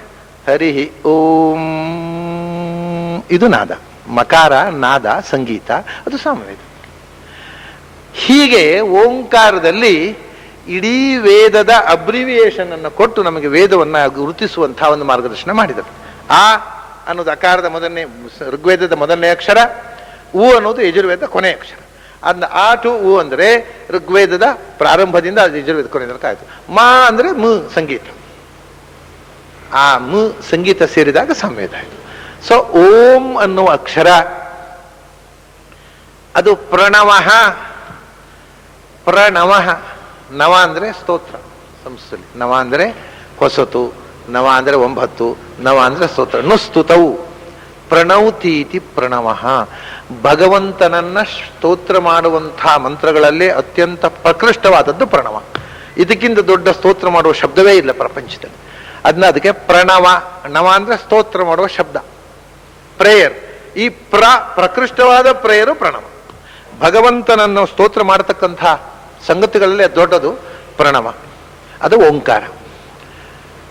ಅದರಲ್ಲಿ ಒಂದು ವಿಶೇಷ ಇದೆ. ಪ್ರಣವ ಅನ್ನೋ ಶಬ್ದ ಬಳಸಿದ್ದು ಯಾಕೆ ಅಂದರೆ, ಒಂದು ಮಂತ್ರದ ಕೊನೆಗೆ ನಾವು ಹೇಳ್ತೇವಲ್ಲ, ಅದಕ್ಕೆ ವ್ಯಾಕರಣದ ಪ್ರಕಾರ ಪ್ರಣವ ಅಂತ ಹೆಸರು. ಮಂತ್ರದ ಕೊನೆಗೆ ಈಗ ಸರ್ವಪ್ರಹರಣಾಯುಧ ಅಲ್ಲಿ ಮುಗಿಯಿತು. ಆದ್ಮೇಲೆ ಸರ್ವಪ್ರಹರಣಾಯುಧೋಂ ನಮ ಇತಿ ಇಂಥ ಕೊನೆಗೆ ಹೇಳ್ತಾರಲ್ಲ ಓಂಕಾರ, ಅದಕ್ಕೆ ವ್ಯಾಕರಣದ ಪರಿಭಾಷೆಯಲ್ಲಿ ಪ್ರಣವ ಅಂತ ಹೆಸರು. ಅದೊಂದು ವಿಶಿಷ್ಟ. ಅದನ್ನು ಆದ್ಯಂತಗಳಲ್ಲಿ ಓಂಕಾರ ಉಚ್ಚಾರ ಮಾಡೋದು. ಯಾಕೆಂದ್ರೆ ಆದಿಂದ ಅಂತ ತನಗೆ ಹೇಗೆ ಆಕಾರದಿಂದ ಉಕಾರ ಸಮಸ್ತ ನಾಮ ಪ್ರತಿಪಾದ್ಯನೂ ನಾನು ಅಂತ ತೋರಿಸೋಕ್ಕೋಸ್ಕರ ಆದ್ಯಂತಗಳಲ್ಲಿ ಮಂತ್ರದ ಆದ್ಯಂತದಲ್ಲಿ ಓಂಕಾರ ಹೇಳು. ಆ ಓಂಕಾರ ಪ್ರತ್ಯೇಕವಾಗಿ ಹೇಳಬಾರದು, ನಾಮದಲ್ಲಿ ಸಂಧಿ ಮಾಡಿ ಹೇಳಬೇಕು. ಈಗ ಉದಾಹರಣೆಗೆ ಈ ಸಹಸ್ರನಾಮ ಹೇಳುವವರೆಲ್ಲ ಸರ್ವಪ್ರಹರಣಾಯುಧ ಓಂ ನಮ ಇತಿ ಅಂತ ಹೇಳ್ತಾರೆ. ಇದು ದೇವರ ಕೆನ್ನೆಗೆ ಹೊಡೆದ ಹಾಗೆ. ಸರ್ವಪ್ರಹರಣಾಯುಧ ಓಂ ನಮ ಇತಿ ಅಂದ್ರೆ ನೀನು ಬರಬೇಡ ಹತ್ರ ಅಂತ ದೇವರನ್ನ ರಿಜೆಕ್ಟ್ ಮಾಡುವಂಥ ವಿಧಾನ ಅದು. ಹೇಗೆ ಹೇಳ್ಬೇಕಂದ್ರೆ ಸರ್ವಪ್ರಹರಣಾಯುಧೋಂ ನಮ ಇತಿ. ಆ ಯುಧ ಅನ್ನುವಲ್ಲಿ ವಿಸರ್ಗವನ್ನು ತೆಗೆದು ಆ ವಿಸರ್ಗದ ಸ್ಥಾನದಲ್ಲಿ ಓಕಾರ ಹಾಕಿ ಅದನ್ನು ಸಮಸ್ತವಾಗಿ ಹೇಳಬೇಕು. ಎಲ್ಲ ಕಡೆ ಹಾಗೆ, ಎಲ್ಲಿಂತಲ್ಲ. ಈಗ ಗಾಯತ್ರಿ ಹೋಮ ಮಾಡುವಾಗ ಧಿಯೋಯೋನ ಪ್ರಚೋದಯಾತ್ ಓಂ ಸ್ವಾಹ, ಗಾಯತ್ರಿ ಬರುವುದೇ ಇಲ್ಲ. ಗಾಯತ್ರಿ ಬರುವುದಿಲ್ಲ, ಭಗವಂತನೂ ಬರುವುದಿಲ್ಲ. ಧಿಯೋಯೋನ ಪ್ರಚೋದಯೋಂ ಸ್ವಾಹ, ಪ್ರಚೋದಯಾತ್ ಅನ್ನುವಲ್ಲಿ ಕೊನೆಯ ಆತ್ ಅಕ್ಷರಗಳನ್ನು ತೆಗೆದು ಓಂಕಾರ ಸೇರಿಸಿ ಸಂಧಿ ಮಾಡಿ ಧಿಯೋಯೋ ನಃ ಪ್ರಚೋದಯೋಂ ಸ್ವಾಹ, ಹೀಗೆ ಹೋಮ ಮಾಡಬೇಕು. ಅದೇ ಬುಡುಸೂತ ಆಗುವಾಗ ಸುಭೂಮಿಂ ವಿಶ್ವತೋ ವೃತ್ವ ಅತ್ಯತಿಷ್ಠ ದಶಾಂಗುಲೋಂ ಸ್ವಾಹ, ದಶಾಂಗುಲಂ ಓಂ ಸ್ವಾಹ ಅಂತ ಹೇಳ್ಬಿಟ್ರೆ ಯಾವ ದೇವತೆಗಳು ಬರೋಲ್ಲ. ಆದರೆ ಎಲ್ಲರೂ ಈಗ ಹಾಗೆ ಹೇಳೋದು. ಅದನ್ನೇ ದೇವತೆಗಳು ಬರೋದೇ ಬಿಟ್ಟುಬಿಟ್ಟಿದ್ದಾರೆ ಈಗ ಹೋಮಕ್ಕೆ. ಬರೇ ಅಬದ್ಧ ಹೇಳೋದೇ ಆಗಿಬಿಟ್ಟಿದೆ, ನಮ್ಮ ಮಂತ್ರ ಹೇಳೋದೇ ಅಬದ್ಧ. ಇದನ್ನು ಅದಕ್ಕೆ ಪ್ರಣವ ಅಂತಂದನ್ನು ಶಬ್ದವನ್ನು ಕೃಷ್ಣ ಬಳಸಾಗ ಇದು ಉದ್ದೇಶ ಇದೆ. ಅದು ಎಲ್ಲ ನಾಮದ ಒಟ್ಟಿಗೆ ಸೇರಿಕೊಂಡು ಬರತಕ್ಕ ಓಂಕಾರ, ಸಮಷ್ಟಿಯಾಗಿ ಎಲ್ಲ ವೇದದ ಒಟ್ಟಿಗೆ ಕೊನೆಗೆ ಯಾಕೆಂದ್ರೆ ಎಲ್ಲ ನಾಮದ ಅರ್ಥವನ್ನು ಒಳಗೊಂಡದ್ದು, ಎಲ್ಲ ವೇದದಲ್ಲಿ ಬರತಕ್ಕ ಅರ್ಥವನ್ನು ಒಳಗೊಂಡದ್ದು. ಇದರ ಅರ್ಥ ವಿವರಣೆ ಮಾಡ್ತಾ ಹೋದರೆ ಅದೇ ಅಂಶ. ಆದರೆ ನಮಗೆ ಸ್ಥೂಲವಾಗಿ ಎಷ್ಟು ಓಂಕಾರದ ಎಸೆನ್ಸ್ ಅಬ್ರಿವಿಯೇಷನ್ ಇಂದ ತಿಳಿತು. ಇಂಥ ಪ್ರಣವ ಸರ್ವವೇದೇಶು ಶಬ್ದ ಖೇ, ಅಂಥ ವೇದದಲ್ಲಿಯ ಸಾರಭೂತವಾದ ಪ್ರಣವ ನಾನು, ಪ್ರಣವದ ವಿಸ್ತಾರವಾದ ವ್ಯಾಹೃತಿ ನಾನು, ವ್ಯಾಹೃತಿ ವಿಸ್ತಾರವಾದ ಗಾಯತ್ರಿಯಲ್ಲಿರುವವನು ನಾನು, ಗಾಯತ್ರಿ ವಿಸ್ತಾರವಾದ ಪುರುಷಸೂಕ್ತದಲ್ಲಿರುವವನು ನಾನು, ಪುರುಷಸೂಕ್ತದ ವಿಸ್ತಾರವಾದ 3 ವೇದಗಳಲ್ಲಿ ಇರುವವನು ನಾನು. ವೇದದ ಶಬ್ದಗಳಿಂದಲೇ ಹುಟ್ಟಿ ಬಂದ ಪ್ರಪಂಚದ ಎಲ್ಲ ಶಬ್ದಗಳಲ್ಲೂ ತುಂಬಿ ಆಕಾಶದಲ್ಲೆಲ್ಲ ಶಬ್ದಮಯನಾಗಿ ತುಂಬಿರುವವನು ನಾನು. ಶಬ್ದಕ್ಕೆ ಆಕಾಶದಲ್ಲಿರುವ ಸರ್ವ ಶಬ್ದಗಳು ಸರ್ವನಾದಗಳಿವೆಯಲ್ಲ, ಅದರಲ್ಲಿ ಅದು ಕಿವಿಗೆ ಕೇಳಿಸುವ ಶಕ್ತಿಯಾಗಿ ತುಂಬಿದವನು ನಾನು. ಪೌರುಷಂ ನೃಷು, ಆ ನಾದವನ್ನ ಉಚ್ಚಾರ ಮಾಡತಕ್ಕಂಥ ಶಕ್ತಿ ಮನುಷ್ಯನಿಗೆ ಕೊಟ್ಟೆ ಅಲ್ಲೋದು ನಾನು. ಯಾಕೆಂದ್ರೆ ಇಷ್ಟು ಶಬ್ದ ಇದೆ, ಅನಂತವಾದ ಶಬ್ದಗಳು, ಏನು ಮಾಧುರ್ಯ, ಅದು ಸಂಗೀತ, ಏನು ನಾದ ವೈವಿಧ್ಯ, ಎಂಥ ಮಧುರವಾದ ಸಪ್ತಸ್ವರದಲ್ಲಿ ಎಷ್ಟು ವಿಧವಾದ ಸ್ವರಗಳು, ಈ 51 ಅಕ್ಷರಗಳಲ್ಲಿ ಎಷ್ಟು ಬಗೆಯ ಶಬ್ದಗಳು. ಇದೆಲ್ಲವನ್ನ 84 ಲಕ್ಷ ಯೋನಿಗಳಲ್ಲಿ 83,99,999 ಪ್ರಾಣಿಗೂ ಹೇಳಲಿಕ್ಕೆ ಬರೋದಿಲ್ಲ, ಮನುಷ್ಯನಿಗೆ ಮಾತ್ರ ಬರುತ್ತೆ. ಅದು ನಾನು ಕೊಟ್ಟ ಶಕ್ತಿ ಅಂತ. ಪೌರುಷಂ ನೃಷು, ಪುರುಷ ಶಕ್ತಿಯಾಗಿ ಮನುಷ್ಯನಲ್ಲಿ ಈ ನಾದವನ್ನ ಶಬ್ದವನ್ನ ಉಚ್ಚರಿಸುವ ಶಕ್ತಿಯಾಗಿ ನಾನು ತುಂಬಿದ್ದೇನೆ, ಇದನ್ನು ಉಪಾಸನೆ ಮಾಡುವಂತ ಹೇಳಿದ. ಅನ್ನುವಲ್ಲಿಗೆ ಇವತ್ತಿನ ಚಿಂತನೆಯನ್ನು ಮುಗಿಸೋಣ. ಅದು ಯೋಚನೆ ಮಾಡ್ತಾ ಹೋದರೆ ಆ ಒಂದು ಶ್ಲೋಕವೇ ಮುಗಿಯೋದಿಲ್ಲ, ಅದರ ಮೇಲೆ ಮಾತು ಯಾವ ರೀತಿಯ ಭಗವಂತನ ಅನುಗ್ರಹ ಒಂದೊಂದು ಸಂಗತಿಯಲ್ಲಿದೆ ಎಂದು ಯೋಚನೆ ಮಾಡ್ತಾ ಹೋದರೆ ಒಂದು ಶ್ಲೋಕವನ್ನು ದಿವಸಕ್ಕೆ ಮುಗಿಸ್ಲಿಕ್ಕೆ ಆಗೋದಿಲ್ಲ. ಇದು ವಿಭೂತಿ, ಇದು ವಿಜ್ಞಾನ, ಇದು ಭಗವಂತ ನಮಗೆ ಕೊಟ್ಟ ವಿಜ್ಞಾನ. ಇದರ ಚಿಂತನೆಯನ್ನ ಮಾಡೋಣ. ನಾಳೆ ಮತ್ತೆ